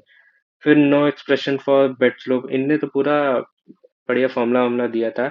F5/3/3340 Q1 power 6, ठीक है। फिर इनने जो वेलोसिटी निकालने के लिए तरीके बताए थे वो चेजी कांस्टेंट और मैनिंग फार्मूला यूज होता था, लेकिन इनने बढ़िया वेलोसिटी की फार्मूला दिया था QF² /140 power 1/6, ठीक है। फिर कैनेडी थ्योरी के बारे में बात करते हैं। इनने दोआब कैनाल सिस्टम पढ़ा था, ये याद रखना बहुत जरूरी है। और वेलोसिटी का इनका फॉर्मूला था 0.55 m d 0.64 की पावर 0.64। m क्या है, यहाँ पे क्रिटिकल वेलोसिटी है, और d जो है हमारी ट्रायल डेप्थ है। और अगर m 1 से कम है तो सिल्टिंग हो जाएगी, ठीक है। और m इक्वल टू 1 है तो रेजिम कंडीशन हो जाएगी, बट m अगर ज्यादा है तो इसमें स्कोरिंग हो जाएगी, ठीक है। और एरिया फॉर्मूला वही Q/वेलोसिटी। फिर m = 1 जो रखा जाता है वो लाइट सैंडी सॉइल के लिए रखा जाता है। 1.1 for light sandy coarser soil, 1.2 for loam soil. Loam soil किस सॉइल का मिक्सचर है ये आप बताएंगे। और 1.3 रखा जाता है फॉर हार्ड सॉइल। फिर एक्चुअल वेलोसिटी कुटर फॉर्मूला का यूज करके जो दिया था इनने कैनेडी ने, वो K = नहीं के नहीं, वेलोसिटी C√RS, ठीक है। जो एस है वो हमारा बेड स्लोप है, और जो आर है वो हाइड्रोलिक रेडियस है। हाइड्रोलिक रेडियस का फॉर्मूला होता है एरिया अपॉन वेटेड पेरीमीटर। और सी जो है हमारे यहाँ पे कांस्टेंट है। फिर गैरेट डायग्राम क्या होता है, इससे रीजन में काफी क्वेश्चन आते हैं। ग्राफिकल रिप्रेजेंटेशन है of Kennedy theory and Kutter's formula. फिर रजीम कंडीशन क्या होती है, देखिए कैनेडी में के रजीम कंडीशन कैसे आई थी। इसमें BDS अमाउंट ऑफ सिल्ट, ठीक है, जिसे सिल्ट ग्रेड, सिल्ट चार्ज भी कहते हैं, फिर सिल्ट ग्रेड, सब कुछ कांस्टेंट था इनके में कुछ भी वेरिएबल नहीं था, ठीक है। फिर लेसी के बाद उसमें आते हैं। लेसी में क्या था, इनने तीन कंडीशन दी थी, ट्रू, इनिशियल और फाइनल। ट्रू में क्या था, नो सिल्टिंग नो स्कोरिंग। फिर इनिशियल में क्या था, इनने सब कुछ कांस्टेंट रखा था, बी और डी वेरिएबल था। फिर फाइनल में क्या था, इनने BDS सब कुछ रेगुलेट कर दिया था। बट रियलिटी में जो था, ये जो इनने दी थी लेसी ने अपनी ये थीसिस, ये क्या था, ये फाइनल और यहाँ पे लिखा है ये फाइनल और ट्रू रेजिम के लिए था, अवेलेबल थी, मतलब जो सही थी, ठीक है। और जो फाइनल रेजिम था वो 99% ऑफ ट्रू रेजिम बैठता था। देखिए ट्रू रेजिम तो आइडियल कंडीशन में होता है, जो कि पॉसिबल नहीं है, तो फाइनल रेजिम ही ऑप्ट हो पाती थी। फिर number of laces independent equation थी वो तीन होती हैं। ये याद रखेंगे, रिसेंट में क्वेश्चन आता है, इस पे हैशटैग लगा लीजिए। फिर aggregation of silt happens in flat slope and narrow area, और डिग्रेडेशन होता है इन स्टीप स्लोप्स और वाइडर एरिया में, ठीक है। फिर ये कुछ इनके फॉर्मूलाज थे, बहुत इंपॉर्टेंट थे, इस पे सीधे क्वेश्चंस आते हैं। ये मैं अगर आगे न्यूमेरिकल्स होंगे तो मैं दिखाऊंगा। मैं एक बार रीड आउट कर देता हूँ कि v इक्वल टू जो वेलोसिटी है, v equal to Q/F² /140 power 1/6। F होता है हमारा यहाँ पे self factor, F equal to 1.76 root D mm में होगा। R जो है वो हमारा हाइड्रोलिक रेडियस है, F5/2 V² /F। जो पेरीमीटर है ये वेट पेरीमीटर है, इसका फॉर्मूला होता है 4.75 रूट क्यू, ठीक है। फिर एरिया Q/, वेलोसिटी। और ब्लड स्लोप का जो फॉर्मूला होता है वो होता है F5/333/3340 Q1 की पावर 1/6। फिर रजीम फ्लो इक्वेशन, इस पे फॉर्मूला काफी बार आया। रजीम फ्लो इक्वेशन कैसे आती है, 10.8 R2/3 और S1/3। फिर रजीम स्क्वायर डेप्थ, इस पे भी काफी बार आया। वो था रजीम फ्लो इक्वेशन, और ये है रजीम स्क्वायर डेप्थ।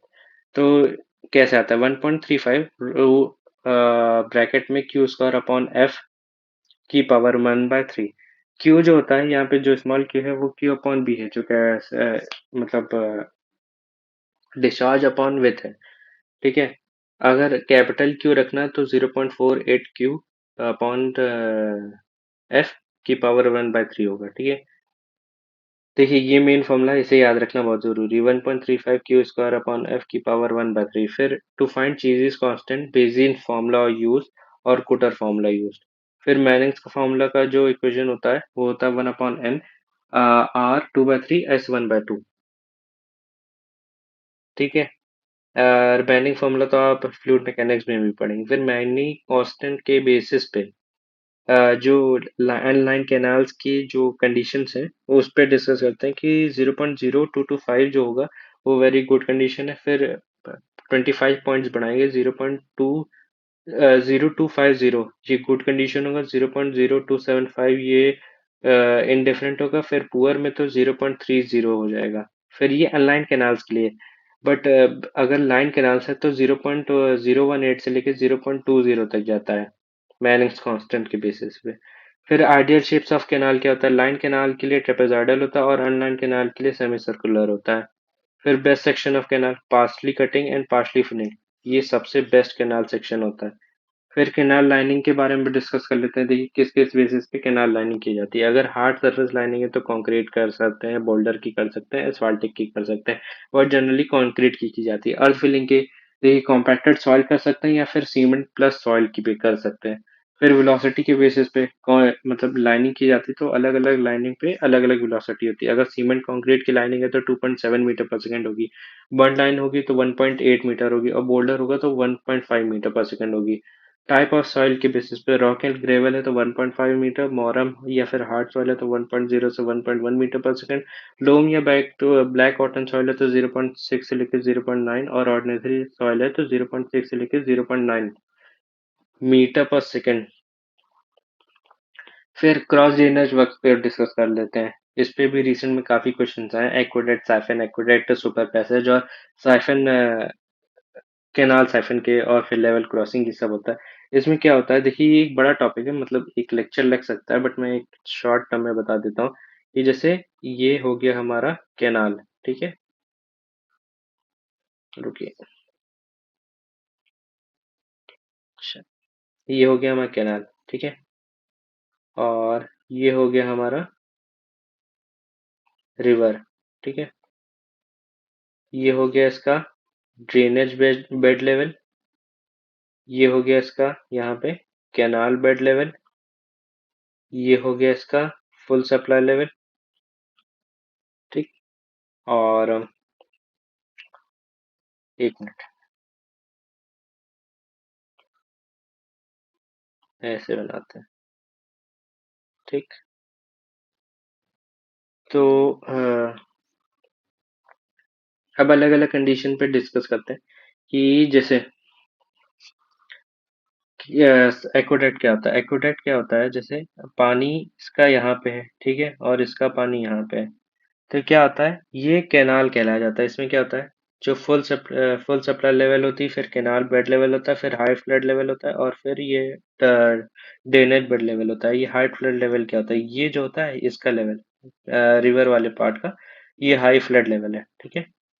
और कैनाल अबव रिवर होती है इसमें, और डिजाइन टू कैरी 50 टू 75% ऑफ एफएसएल। फिर साइफन एक्वेडक्ट में क्या होता है, साइफन एक्वेडक्ट में क्या होता है, ये पानी जो होता है वो यहाँ यहाँ तक आ जाता है, यहाँ तक आ जाता है, ठीक है। मतलब जो कैनाल बेड लेवल है वो नीचे हो जाता है हाई फ्लड लेवल से, ठीक है। तो एफएसएल, एचएफएल और सीबीएल और फिर टीबीएल। फिर इसमें क्या होता है, वाटर जो पास होता है वो साइफनिक एक्शन के अंडर होता है। फिर सुपर पैसेज में क्या होता है, सुपर पैसेज में होता है, ये मैं बता देता हूँ यहाँ पे। सुपर पैसेज में, सुपर पैसेज में अ,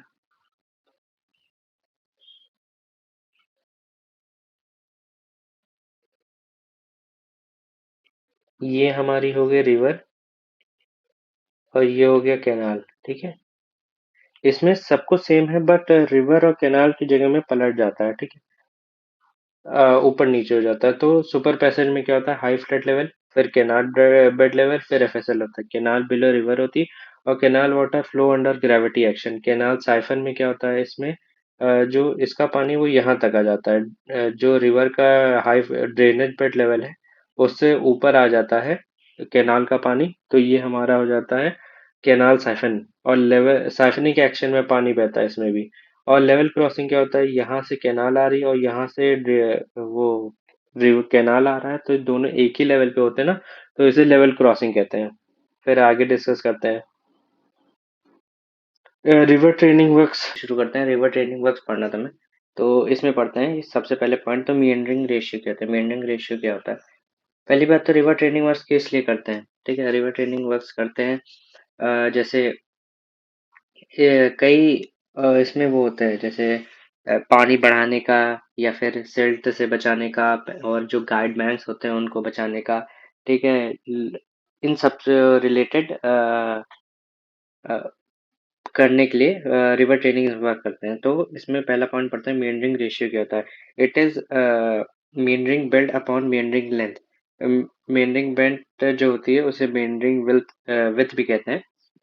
ये कल मैंने बताया था इस डायग्राम के थ्रू। तो क्या होता है, इसे मैं डिलीट कर देता हूँ। तो ये सब क्या होता है कि ये जो होती है, जैसे हमारी रिवर होती है सीधी नहीं होती है, वो क्या होता है पानी की वजह से ऐसे हो जाती है, पानी के मूवमेंट की वजह से। तो क्या होता है ऐसे हो गई, तो यहाँ से यहाँ एक कर्व से दूसरे कर्व तक जो लेंथ होती है उसे मींडरिंग लेंथ कहते हैं। और आउटर कर्व से इनर कर्व तक और मींडरिंग बेल्ट बोलते हैं। ठीक है, मींडरिंग रेशियो इसी का रेशियो होता है, with up meandering with upon meandering length. फिर कट ऑफ बोलते हैं। कट ऑफ क्या होता है? कट ऑफ या टॉर्टोसिटी, या फिर इसे एक और नाम से बोलते हैं, वो आप बताएंगे। एस से शुरू होता है, ठीक है? तो ये क्या होता है? Curve length of cut off upon straight length of cut off.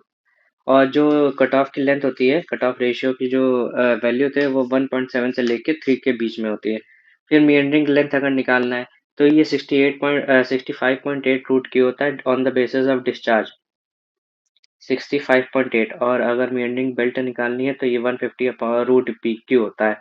ठीक है, फिर डिवाइसेस के बारे में बात करते हैं कि क्रॉस रेगुलेटर क्या होता है। It is use to minimise the amount of silt entering the branch canal. ठीक है, ये रिवर हुई, ठीक है? ये रिवर है, यहाँ से हमने ऑफ टेकिंग कैनाल निकाल लिया, ठीक? Of taking canal. तो इसी में हम लोग दो एक इसमें लगाते हैं हेड रेगुलेटर, और जो रिवर होती है इसमें लगाते हैं हम क्रॉस रेगुलेटर, ठीक है? तो क्रॉस रेगुलेटर क्या होता है? To it is use to minimise the amount of silt entering the branch canal, ठीक है? ब्रांच कैनाल जो ऑफ टेकिंग कैनाल है उसमें। फिर सिल्ट एक्सक्लूडर क्या होता है? ये इसे अपस्ट्रीम में लगाया जाता है, पहली बात तो ये, ठीक है? और it is use to remove silt before entering into the canal. जैसे यहाँ से पानी आया, ठीक है? तो हमने यहीं पे लगा दिया, यहाँ पे सिल्ट एक्सक्लूडर लगा दिया ऑन द अपस्ट्रीम साइड, तो क्या होता है ये सिल्ट को रिमूव कर देता है। अब सिल्ट इजेक्टर के बारे में बात करते हैं। ये क्या होता है? ये डाउनस्ट्रीम साइड लगाते हैं। सेम काम होता है सिल्ट को हटाना, बट ये डाउनस्ट्रीम साइड लगाते हैं, मतलब जो थोड़ी बहुत सिल्ट आ गई उसे भी रिमूव कर दें तो सिल्ट एक्सक्लूडर लगाते हैं, और सिल्ट इजेक्टर लगाते हैं, और ये डाउनस्ट्रीम साइड लगाते हैं। फिर assessment on the area basis, ये इस पे हैशटैग लगा लीजिए, इसी से रिलेटेड एक क्वेश्चन आया था, तो ये आप पढ़ लेंगे। फिर रिवर ट्रेनिंग वर्क्स के बारे में बात करते हैं। कितने तरीके की रिवर्स होती है? रिवर्स पे काफी क्वेश्चन आते हैं कि ब्रेडेड रिवर जैसे क्या होता है, इसे कैसे बोलते हैं, ठीक है? मतलब मतलब आपको एक स्टेटमेंट दे दिया जाएगा और मैच द फॉलोइंग कराया जाएगा कि कौन सी ब्रेडेड रिवर है, कौन सी पेरेनियल रिवर है। तो उसके बारे में डिस्कस कर लेते हैं। पेरेनियल रिवर क्या होती है? ये थ्रू आउट द ईयर काम करती रहती है। नॉन पेरेनियल क्या होती है? ड्यूरिंग मानसून ही काम करती हैं। फ्लैशी रिवर क्या होती है? जैसे एकदम से पानी बढ़ा और रिवर में बहने लगा तो फॉर अ शॉर्ट टाइम, उसे फ्लैशी रिवर कहते हैं। वर्जिन रिवर क्या होते हैं? एरिड रीजन में क्या होता है? इवेपोरेट हो जाता है पानी, परकुलेशन भी हो जाता है, तो इसे पानी सब खत्म हो जाता है, उसे वर्जिन रिवर बोल देते हैं। फिर स्टेबल रिवर क्या होती है? इनका जो शेप रहता है वो स्टेबल रहता है, ये नहीं होता कि मिएंडर करने लगे, ठीक है? फिर ब्रेडेड रिवर्स क्या होती हैं? ये क्या होता है? मिएंडर जो स्टेबल रिवर के अपोजिट होता है, ये स्टेबल नहीं होती। ये क्या होता है? ऐसे ऐसे मूव कर जाती है ना, तो इसे बोलते हैं ब्रेडेड रिवर्स। कई सेक्शंस में बढ़ जाती है, 2 और मोर सेक्शंस में। फिर रिवर ट्रेनिंग वर्क किस लिए करते हैं? ये जैसे मैंने बताया था ना, ये रिवर ट्रेनिंग वर्क देखिए फ्लड प्रोटेक्शन से के लिए, ठीक है? सेडिमेंट कंट्रोल के लिए, और नेविगेशन के लिए, और गाइडिंग द फ्लो के लिए। ये 4 इंपॉर्टेंट पॉइंट्स हैं, और भी कई तरीके के पॉइंट्स होते हैं, बट ये 4 इंपॉर्टेंट है। Flood control, navigation, sediment control, और ग्रेविटी फ्लो के लिए, गाइडिंग द फ्लो के लिए। फिर नेविगेशन रिवर ट्रेनिंग किस लिए करते हैं? नेविगेशन ट्रेनिंग रिवर, पहली बात तो इसके नाम से पता चला, नेविगेशन के लिए करते हैं। और इसे लो वाटर ट्रेनिंग कहते हैं, और ट्रेनिंग फॉर डेप्थ कहते हैं। ये काफी बार पूछा गया है कि इसका और नाम क्या है। लो वाटर ट्रेनिंग वर्क कहते हैं, या फिर वाटर फॉर डेप्थ कहते हैं।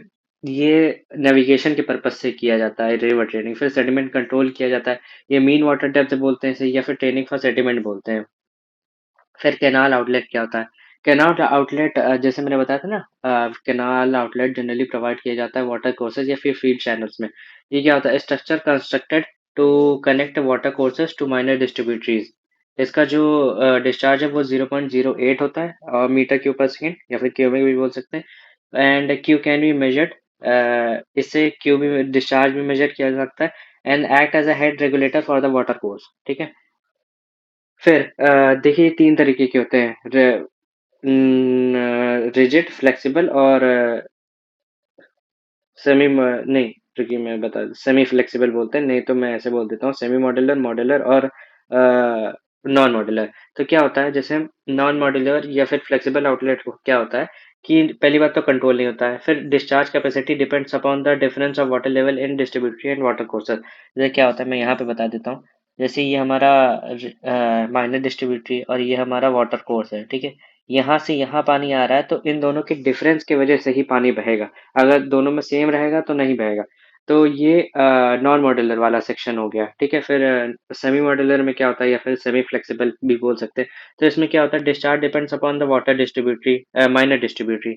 फिर आता है मॉड्यूलर आउटलेट, या फिर जिसे बोलते हैं रिजिड आउटलेट। ये देखिए डिफरेंस पे नहीं, ये मतलब क्यू इसका फिक्स रहता है, ये किसी पे डिपेंडेंट नहीं होता है, ठीक है। क्यू फिक्स होता है, इंडिपेंडेंट होता है और पूरा कंट्रोल होता है। फिर गाइड बैंक्स क्या होता है, गाइड बैंक्स के बारे में पढ़ते हैं। इसे बेल बैंड्स भी बोलते हैं, ठीक है। And required to restrict the water courses through barrage build across the river, guide the flow of the river, ठीक है।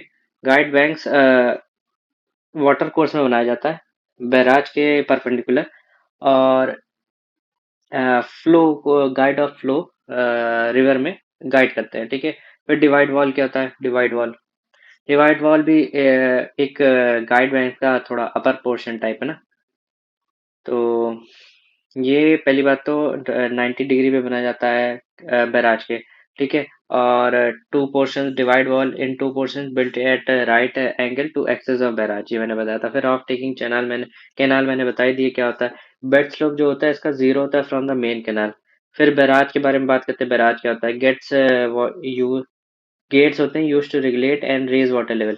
क्या होता है, जैसे ये रिवर बह रही है, ठीक है, यहाँ पे हमने बैराज लगा दिया, तो इसे अगर बंद कर देंगे, गेटेड टाइप होता है, बंद कर देंगे तो पानी बहेगा नहीं, पानी बहेगा नहीं तो सब इकट्ठा हो जाएगा, वाटर लेवल बढ़ जाएगा, वाटर लेवल बढ़ने से क्या होगा, कैनाल में चला जाएगा, ठीक है।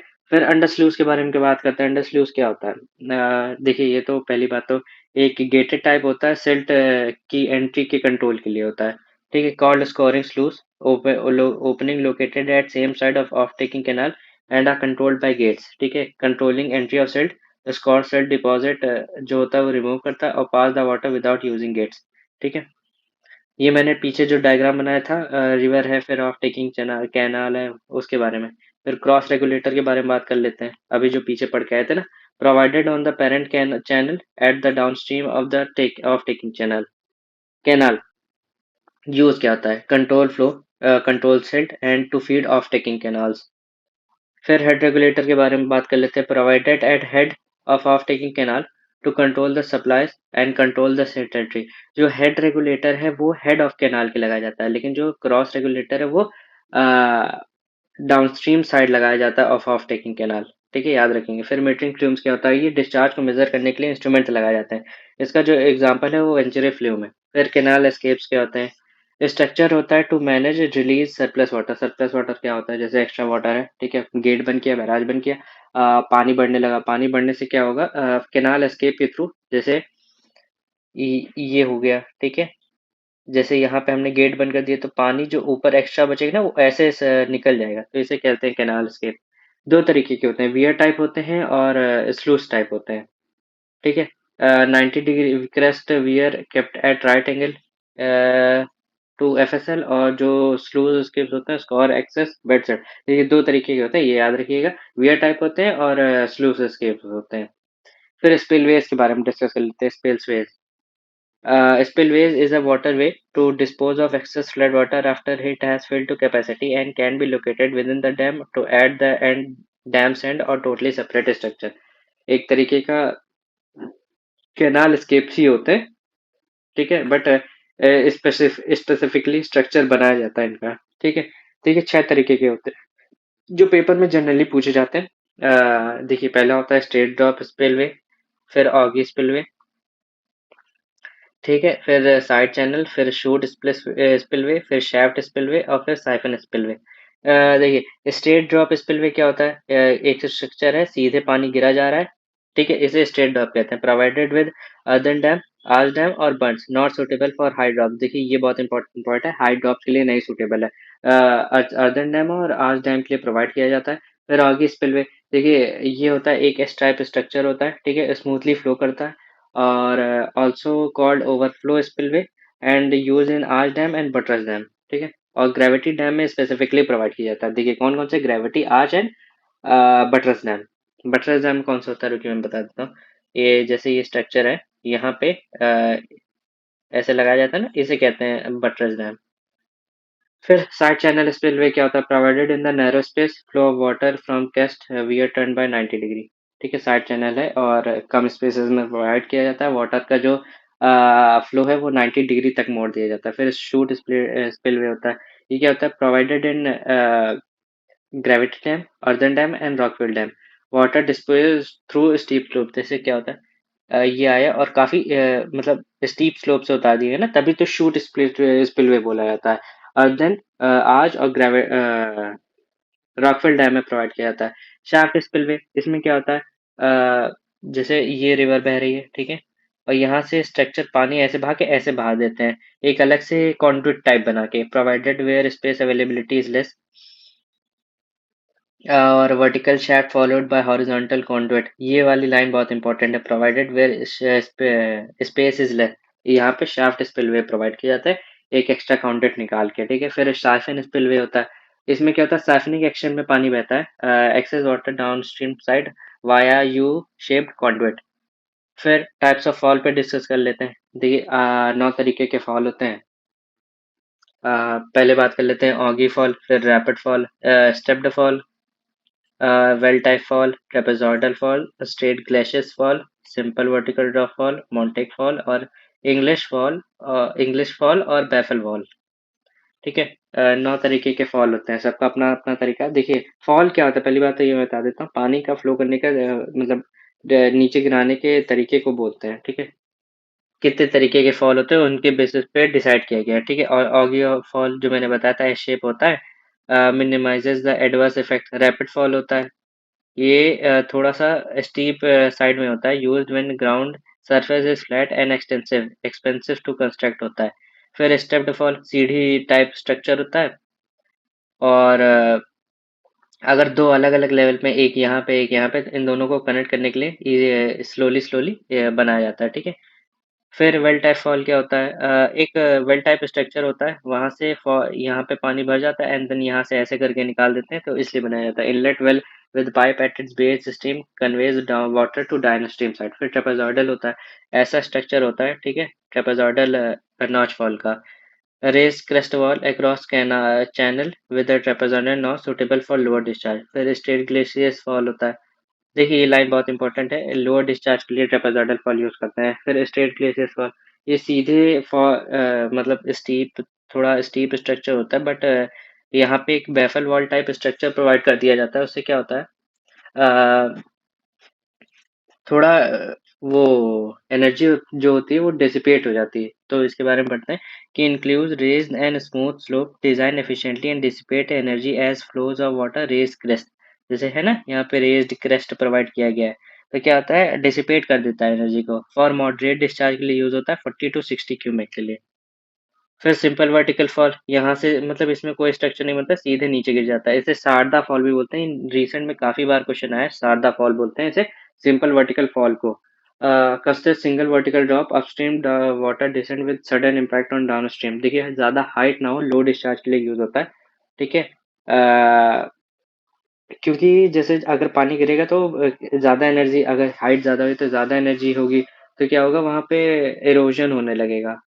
फिर मॉन्टेक फॉल होता है, इसमें क्या होता है, पैराबोलिक स्ट्रक्चर होता है, ठीक है, ये एनर्जी को डिसिपेट करने में हेल्प करता है। फिर इंग्लिश वॉल या फिर बैफल वॉल होता है, ये क्या होता है, एक रेस्ट होता है, फिर आगे बैफल वॉल प्रोवाइड कर देते हैं। इससे क्या होता है, डबल डिसिपेशन ऑफ एनर्जी हो जाता है। और सूटेबल फॉर ऑल डिस्चार्जेस, पहली बात तो ये बहुत इंपॉर्टेंट पॉइंट है, and for drops not more than 1.5 metre. समझे? कि suitable for all type of discharge होता है। फिर नॉच के बारे में बात कर लेते हैं। जनरली आप फ्लूइड में पढ़े होंगे नॉच के बारे में, लेकिन इधर थोड़ा बहुत डिस्कशन हो जाता है। क्या होता है, use to measurement of flow और मेड ऑफ मेटेलिक प्लेट्स, और या फिर मेजर स्मॉल डिस्चार्ज। ये नॉच के बारे में बात हो रही है। वियर इसका वियर नॉच ही होता है, बट थोड़ा बड़ा स्ट्रक्चर होता है, कंक्रीट का बनता है, और वो भी मेजरमेंट ऑफ फ्लो मेजर करता है। ठीक है, upstream liquid level below the top edge of opening. फिर वियर होता है, टाइप ऑफ नॉच होता है use to measure and large discharge and store water on upstream, made of cement. फिर नॉचेस कितने तरीके की होती हैं, रेक्टेंगुलर होती हैं, ट्रायंगुलर होती है, ट्रेपेजॉइडल होती है, जिसे सिपोलिटी बोलते हैं, और फिर स्टेप्ड होती हैं। ठीक है, रेक्टेंगुलर, ट्रायंगुलर और ट्रेपेजॉइडल, जिसे सिपोलिटी भी बोलते हैं, और स्टेप्ड। फिर आगे डिस्कस करते हैं notch based on the shape. Sharp होती हैं, ब्रॉड होती हैं, ऑगी होती है, और नैरो होती है। ठीक है, फिर एक्विफर के बारे में बात करते हैं। इसके बारे में काफी क्वेश्चन आ गया है, रिसेंट में काफी आया है। ठीक है, एक्विफर क्या होता है, एक अंडरग्राउंड फॉर्मेशन होता है that contain sufficient amount of water and can be extracted easily by well, consist layer of sand and gravel. क्या होता है, जैसे ये ग्राउंड है, ठीक है, देन यहाँ पे एक वो इम्परमिएबल स्ट्रक्चर है। तो ग्राउंड से वाटर पर्कुलेट करके यहाँ पे इकट्ठा हो जाता है। ठीक है, तो ये क्या होता है, एक्विफर इसी को कहते हैं। तो underground formation that contain sufficient water and can be extracted easily. और सैंड और ग्रेवल कंटेन करता है। यहाँ पे अगर क्ले कंटेन होगा तो ये इम्परमिएबल हो जाएगा, एक तरीके का एक्यूक्लूड बोलते हैं उसे, वो हो जाएगा। तो आगे पढ़ते हैं कि एक्वाटार्ड क्या होता है। Contains water but significant amount of water cannot be extracted using well. Constant layer of clay with low hydraulic conductivity. ठीक है, देखिए मैंने बताया ना, एक्यूक्लूड ने एक्वाटार्ड बोलते हैं। लो हाइड्रोलिक कंडक्टिविटी वाले क्ले होते हैं। ये क्या होता है, पानी तो एब्जॉर्ब कर लेते हैं, बट ये पानी वापस यील्ड नहीं करते हैं। ये दिक्कत होती है एक्यूक्लूड की। ठीक है, फिर एक्वाटार्ड क्या होता है, it contains water but incapable, नहीं, एक्विक्लेड होता है impermeable of flow of water, contains large amount of water but does not yield due to high porosity, example clay। ठीक है, दोनों में क्ले होता है। देखिए आपको काफी कंफ्यूजन होगा एक्विक्लूड और एक्विटार्ड में, लेकिन इसमें सिलेक्टेड दो ही तीन क्वेश्चन आते हैं, आप उन्हें अगर रट लेंगे तो ज्यादा बेटर रहेगा। तो ये याद रखिए, जो एक्विक्लूड होते हैं वो high low hydraulic conductivity clay होते हैं, होती है उनमें, और वो पानी एब्जॉर्ब तो कर लेते हैं, बट यील्ड नहीं करते हैं। लेकिन एक्विटार्ड में क्या, नहीं, एक्विक्लूड में क्या होता है, ये मैंने एक्विटार्ड बताया था। एक्विक्लूड क्या होता है, इसमें क्या होता है, सफिशिएंट अमाउंट तो बहुत होता है, अमाउंट ऑफ वाटर तो बहुत होता है, बट ये यील्ड ये भी नहीं करते हैं। ठीक है, क्योंकि इसमें जो क्ले होता है वो हाई पोरोसिटी का होता है एक्विक्लूड में। फिर एक्वीफ्यूज की बात कर देते हैं। ये क्या होते हैं, इम्परमेबल स्ट्रक्चर होते हैं अंडरग्राउंड, जो कि ना पानी एब्जॉर्ब करते हैं ना कि पानी यील्ड करते हैं। ठीक है, तो इसमें दो पॉइंट याद रखना इंपॉर्टेंट है, जो कि एक्विक्लूड और एक्विटार्ड, इसे याद रखना बहुत इंपॉर्टेंट है, काफी कंफ्यूजन हो सकता है आपको। फिर टाइप्स ऑफ एक्विफर की बात करते हैं। देखिए दो तरीके के होते हैं, कन्फाइंड एक्विफर जिसे आर्टेसियन एक्विफर भी होते हैं, एक नॉन कन्फाइंड एक्विफर होता है जो कि नॉन आर्टेसियन एक्विफर बोलते हैं। क्या होता है कन्फाइंड एक्विफर, क्या होता है, एक्विफर कन्फाइंड और to its upper and lower surface by impervious rocks, water subjected to pressure greater than hydraulic pressure. इसमें क्या होता है, पानी ये इम्परमिएबल स्ट्रक्चर है, ये वाला भी और ये वाला भी। तो क्या होता है, पानी इसमें होता तो है, लेकिन ये बंद होता है, तो इससे आप पानी निकाल नहीं सकते। नॉन कन्फाइंड एक्विफर यही इसी का अपोजिट होता है, आप इससे पानी निकाल सकते हैं। Top most water bearing stratum, water level equal to water table होता है, और also called gravity well, table aquifer और फेरेटिक एक्विफर। ठीक है, ये नॉन कन्फाइंड एक्विफर है। फिर पर्ज्ड एक्विफर, एक तीसरे तरीके का एक्विफर होता है, found in unconfined aquifer, it is impervious deposit beneath the pervious deposit. क्या होता है, ये इम्परवियस डिपॉजिट है। ठीक है, इसके नीचे पानी होता है यहाँ पे, तो इसे बोलते हैं, मतलब आप समझ रहे हैं ना, यहाँ से मतलब पानी तो है, बट नहीं रुकिए, मैंने उल्टा बता दिया। क्या होता है, ये परवियस है एक, ये इम्परवियस है और ये इम्परवियस है, ये परवियस और ये इम्परवियस। ठीक है, तो इन दोनों के बीच में पानी होता है, ये पल्स्ड एक्वीफर होता है। फिर ट्रांसमिसिबिलिटी ऑफ एक्वीफर क्या होता है, measures aquifer ability to transmit water access across its entire saturated length, thickness भी बोल सकते हैं। हाइड्रोलिक कंडक्टिविटी क्या होता है, represent speed and ease with which water travels the domain, ये हाइड्रोलिक कंडक्टिविटी होता है। फिर स्पेसिफिक यील्ड के बारे में बात करते हैं, volume of ground water that can be extracted. इसका जो फॉर्मूला होता है, volume of water obtained upon volume of water drained into 100। फिर स्पेसिफिक रिटेंशन होता है, called field capacity, quantity of water retained by material against the pull of gravity, ये specific retention हो गया। फिर ये फॉर्मूला जो है काफी बार पूछा जाता है, specific yield plus specific retention equal to porosity होता है। और स्पेसिफिक रिटेंशन का formula volume of water held upon volume of material drained into 100 होगा। फिर estimation of aquifer is done by pumping test और रेसिप्रोकेटिंग टेस्ट।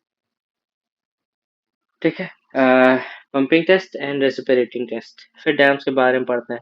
डैम्स एक काफी important topic है। कई तरीके के डैम्स होते हैं, जिसमें से ग्रेविटी डैम काफी ज्यादा यूज किया जाता है। ये क्या होता है, खुद के वेट से ही आ, बा- अपना वो मतलब पीछे जो पानी का प्रेशर आता है उसको हैंडल करते हैं। ठीक है, तो ग्रेविटी डैम हो गया, इसका जो बेस्ट एग्जांपल है वो बरखा बाखरा डैम हो गया। फिर आज डैम हो गया, ये आर्च टाइप स्ट्रक्चर होता है इनका, ऐसे होता है। और ये इसका जो, ठीक है, आर्च टाइप स्ट्रक्चर होता है और जो ये एंगल बनाते हैं वो 135 डिग्री का होता है। ठीक है, कॉन्वेक्स साइड अपस्ट्रीम होता है और resist for its horizontal arch action के थ्रू होता है। ठीक है, फिर रॉक जो इसका बेस्ट एग्जांपल है वो इदुक्की डैम है। ये रिसेंट में काफी क्वेश्चन पूछे जाते हैं इसी डैम से। डैम तो कई तरीके के हैं, लेकिन जो पूछे जाते हैं ना एग्जाम्पल के बेस पे, तो उससे वो भी यही रहते हैं जनरली क्वेश्चन में। अब बाकी पूछना हो तो कुछ भी पूछ सकते हैं, लेकिन आप जैसे याद रखें, बाखला डैम जो होता है वो ग्रेविटी डैम है, इदुक्की डैम जो है वो आवर्स डैम है। फिर रॉकफिल डैम, ये रॉक से ही बनाए जाते हैं। इसका जो एग्जांपल है वो रांगबंगा डैम है। फिर earthen dam, Hind Hirakud dam जो है इसका एग्जांपल है। फिर कॉफर डैम, कॉफर डैम क्या होता है, जैसे ये पूरा स्ट्रक्चर है, ये पूरा पानी से भरा है, यहाँ पे हमें कुछ बनाना है, तो ये क्या होगा, ये यहाँ पे हमने डैम बना दिया और यहाँ यहाँ पानी भरा है। ठीक है, यहाँ पे कंस्ट्रक्शन के लिए यहाँ पे डैम बना है और पूरा खाली कर दिया है। ठीक है, तो ये होता है। फिर check dam, temporary small structure होता है across the water tape to stop erosion by reducing water flow velocity. The rubber dam made of rubber inflated or to stop water and deflated to reduce। एक balloon type structure होता है, उसे फुला देते हैं तो पानी रुक जाता है, और उसे डिफ्लेट कर देते हैं, हवा निकाल देते हैं तो मतलब फिर जो मतलब पानी निकल जाता है। इसका एग्जांपल झंझावाती डैम है। फिर buttress dam, hollow gravity dam होता है, transfer water load to both downward and buttress, ये होता है स्ट्रक्चर। ठीक है, एंड इधर से एक सपोर्ट टाइप स्ट्रक्चर बनाया जाता है, उसे बटरस बोलते हैं, इसलिए बटरस डैम बोला जाता है। फिर except gravity dam, all other non gravity dams resist external force by anti movement action. Gravity dam तो अपने वेट की वजह से लगाते हैं, बाकी जो होते हैं एंटी ग्रेविटी एक्शन लगाते हैं। फिर स्लूसवे क्या होता है, ये जो होता है, ये स्लूसवे है, ये स्पिलवे है। ठीक है, स्लूस फिर क्या होता है कि चैनल या फिर पैसेज होता है that allows water to be release और diverted in controlled manner, also helps in clearing silt accumulation. ये पॉइंट ज्यादा इंपॉर्टेंट है। देखिए क्या होता है कंट्रोल वे में, देखिए स्पिल वे क्या होता है, जब पानी ज्यादा हो जाता है निकालने का काम आता है। फॉल इसके ऊपर से बनाया जाता है। ठीक है, और स्पिल स्लूस वे क्या होता है जनरली सिल्ट को रिमूव करने के लिए होता है, बाकी कंट्रोल वे में पानी डाइवर्ट करने के लिए होता है। फिर एक बहुत इंपॉर्टेंट पॉइंट है ये, बहुत इंपॉर्टेंट है ये, रिसेंट में बहुत बार क्वेश्चन में आया है। ठीक है, at heel maximum compressive pressure होता है when empty and tensile pressure at toe होता है। जैसे ये डैम है, ठीक है, ये डैम हुआ हमारा, ये हमारा टो है, ठीक है, एंड ये हील है। यहाँ पे पानी भरा है, ये अपस्ट्रीम साइड है। तो क्या होता है, जब पानी भरा होता है तो क्या होता है, यहाँ पे कंप्रेसिव प्रेशर लगता है और यहाँ पे टेंसाइल प्रेशर।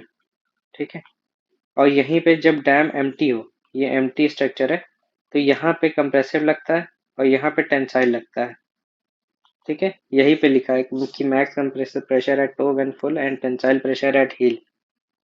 जब फुल होता है तो टो पे कंप्रेसिव लगता है, ये मैंने बताया ना, टो पे, और हील पे टेंसाइल लगता है।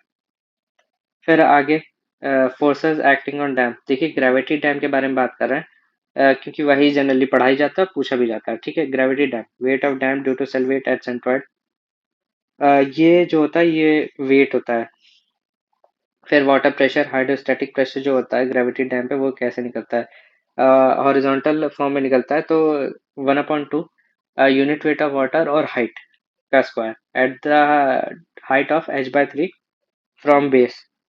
मैक्स होता है, मैक्स जो होता है एट द हाइट ऑफ 1/3 होता है, h/3 जो होता है, ये उसकी h हो गई हाइट, ये h हो गया। और तो हाइड्रोस्टैटिक प्रेशर जो निकलता है वो निकलता है 1/2 unit weight of water h square. कैसे निकला? ये आपको लग रहा होगा ट्रायंगल का फॉर्मूला है, तो वैसे ही याद रखिएगा। ठीक है, और ये मैक्सिमम कहाँ होता है? At the distance of h/3 from the base. फिर अपलिफ्ट, ये अपलिफ्ट फोर्स कैसे होता है? Max at the heel and zero at the toe. ठीक है, अपलिफ्ट प्रेशर जो होता है मैक्स एट द हील होता है, ये जैसे है ना, and zero at the to, यहाँ पे जीरो और यहाँ पे हील, यहाँ पे मैक्स होगा, max at the heel uplift pressure. और अगर हम यहाँ पे ड्रेनेज गैलरी दे दें तो इसका जो ये डायग्राम होगा वो ऐसे हो जाएगा प्रेशर का। तो इसका फॉर्मूला कैसे होता है? Unit weight of water h into, H जो होता है वो इधर के पानी का लेवल होता है। ठीक है, into B at the base, at b/2 from the toe, और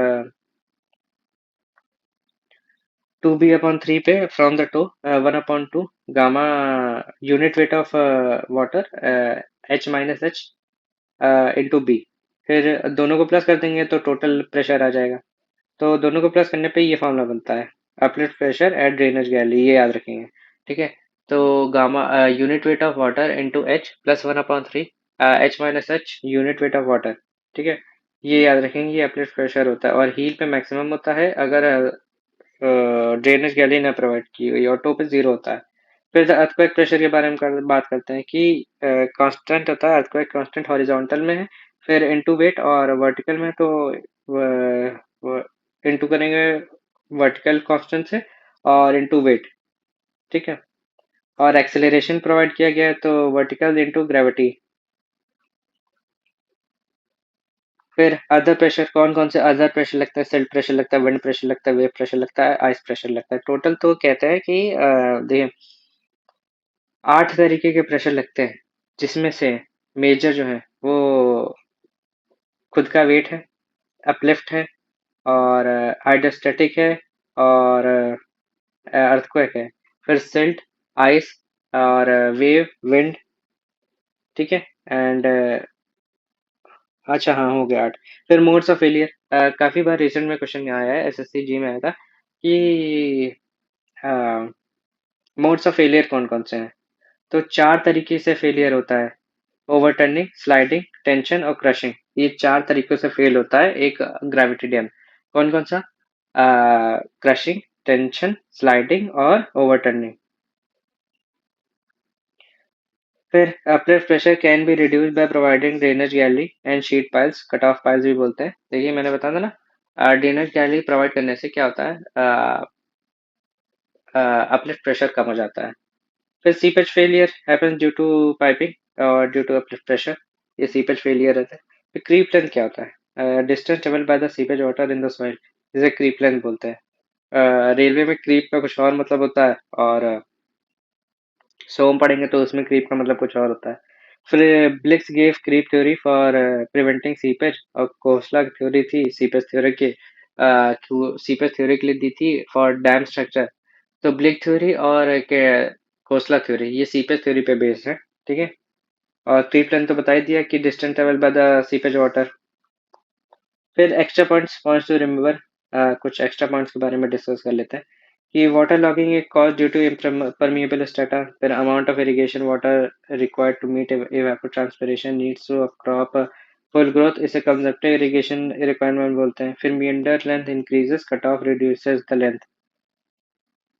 ये क्या होता है? meander increases length और cutoff reduces the length। ये क्या होता है? जैसे ये रिवर है, ठीक है, तो ये meander करने लगती है। तो जब ज्यादा मींडर करने लगती है तो क्या होता है? ये ऐसे ऐसे ऐसे ऐसे की, ठीक है, इतना मींडर कर गई कि चूंकि ऐसे नहीं, इतना कट ऑफ कर गई कि पेन बदल लेता हूँ, कि ये जो है ये ऐसे बन गई, ठीक है। तो क्या होता है यहाँ पे? अरे यार, ये जो होता है ये अलग पार्ट हो जाता है और रिवर जो है वो ऐसे चलने लगती है, ठीक है। तो क्या होता है, डिलीट कर देता हूँ। तो यहाँ पे एक अलग सा स्ट्रक्चर बन जाता है, बट ये रिवर जो है ये मींडर करके अपना जा रही। तो क्या होता है? इसे कटाव बोलते हैं, इसे बोलते हैं कटाव। तो कटाव से क्या होता है? मींडर से तो लेंथ बढ़ जाती है, क्योंकि ऐसे गया ऐसे गया ऐसे गया, ठीक है, मतलब ऐसे ऐसे गया ना, मींडर लेंथ बढ़ गई। बट कट ऑफ क्या होता है? ये हिस्सा कट गया, तो इससे क्या होता है? कट ऑफ की वजह से लेंथ जो होती है वो रिड्यूस हो जाती है। फिर गैरेट डायग्राम, ये गैरेट डायग्राम कैनेडी थ्योरी का ग्राफिकल रिप्रेजेंटेशन था। इसके लिए जो चैनल सेक्शन होता है वो 1/2:1 होता है, ठीक है। और other dam critical condition in upstream at the end of the construction or during sudden or rapid drawdown, ठीक है। critical condition in downstream at the end of the construction or during steady seepage when full, ठीक है। एक question में आया था, इस पे हैशटैग पॉइंट लगा दीजिए कि क्रिटिकल कंडीशन कब आती है गर्दन डैम में, ठीक है। अगर अपस्ट्रीम साइड है तो eight the end of the construction है, और ड्यूरिंग सडन ड्रॉडाउन, ठीक है। और अगर डाउनस्ट्रीम साइड है तो क्रिटिकल कंडीशन होती है at the end of the construction और सीपेज में।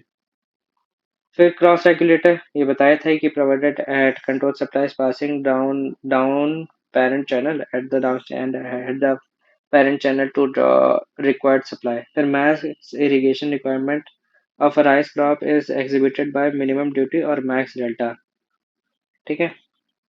मैक्स डेल्टा जो है वो 120 और मैक्स ड्यूटी जो है वो 775 हेक्टेयर है। वीट की 40 है और जो ड्यूटी है वो 1800 है। फिर if two of taking canals from a river, इसके लिए दो डिवाइड वॉल जरूरी होती है और दो अंडर स्लूज जरूरी होती हैं। जैसे कैसे बता दूं मैं? जैसे ये बताता हूँ, ठीक है। ये पानी आ रहा है, नहीं, ये पानी आ रहा है। तो यहाँ पे एक डिवाइड वॉल दिया, एक यहाँ पे डिवाइड वॉल दिया, ठीक है। उसके लिए यहाँ पे एक स्लूस वॉल दी, एक यहाँ पे स्लूस वॉल भी दी, यहाँ पे दी और यहाँ पे दी, ठीक है। तो दो ऑफ टेकिंग चैनल कैनाल में दो डिवाइड वॉल और दो स्लूस वॉल देते हैं, बेस देते हैं। क्वेश्चन में आया था, ये सारे क्वेश्चन रिसेंट में आया जो पॉइंट्स टू रिमेम्बर में है। फिर underground profile zone of aeration does not include ground water. फिर परमानेंट कैनाल्स वेल ट्रीटेड होते हैं and provided with permanent regulation and distribution work. Part of permanent canal, main canal, branch canal, distributaries और water courses. Water courses तक भी field channels जो होते हैं वो नहीं होते हैं, बट वाटर कोर्सेज तक परमानेंट कैनाल में आते हैं। फिर सॉल्ट कंसंट्रेशन इन वाटर होता है वो 0.5 से लेकर 2 मिलीग्राम पर लीटर होता है for irrigation and there is slight to moderate risk होता है। ये रिसेंट में क्वेश्चन आया था, स्लाइट टू मॉडरेट रिस्क होता है 0.2 से लेके 5 मिलीग्राम, 0.5 से लेकर 2 मिलीग्राम पर लीटर होता है अगर सॉल्ट कंसंट्रेशन। फिर baffles are provided in the front of outlet weirs to hold back protein solids, grease and oils, ठीक है। baffle valve किसलिए प्रोवाइड किया जाता है? To hold the grease and oils. Slope and border irrigation कितना होता है? 0.05 से लेकर 2% तक होता है बॉर्डर इरिगेशन में। 0.05 से लेकर 2%।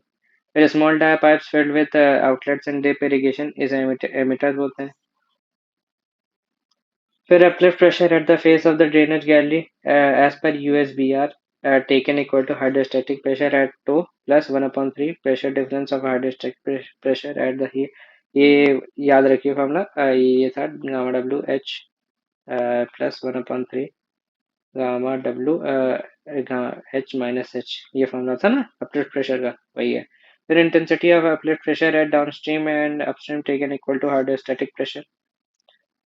फिर earthquake pressure on dam when reservoir is full and when reservoir is empty. तो क्या होता है अर्थक्वेक प्रेशर कैसे आता है, देखिए दो कंपोनेंट होते हैं, एक वर्टिकल नीचे की तरफ लगता है, हॉरिजॉन्टल ऊपर की तरफ लगता है, साइड की तरफ लगता है। जब अर्थक्वेक आए और ग्रेविटी डैम के अर्थ ग्रेविटी डैम के बारे में बात करते हैं, ठीक है। और जब फुल नहीं होता, एम्प्टी होता है, तो वर्टिकल ऊपर होता है, हॉरिजॉन्टल साइड में होता है, याद रखेंगे, ठीक है। ये रिसेंट में क्वेश्चन आया था। फिर ये कुछ एक्स्ट्रा नोट पॉइंट्स हैं, इनको आप पढ़ लेंगे। ये न्यूमेरिकल्स हैं, इजी न्यूमेरिकल्स हैं, आप लगा लें, इजीली सॉल्व हो जाएंगे। फिर बस आज के लिए इतना ही रखते हैं।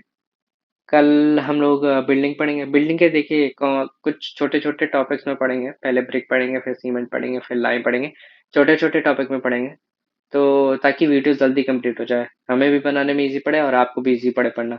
तो अभी के लिए इतना ही रखते हैं। ये नोट पॉइंट्स पढ़ लीजिएगा, और आपको पीडीएफ डिस्क्रिप्शन में मिल जाएगा, टेलीग्राम चैनल, और वहाँ पे जाके आप पीडीएफ डाउनलोड कर सकते हैं। तो अभी के लिए इतना ही रखते हैं, और लाइक शेयर सब्सक्राइब कीजिएगा, और थैंक यू।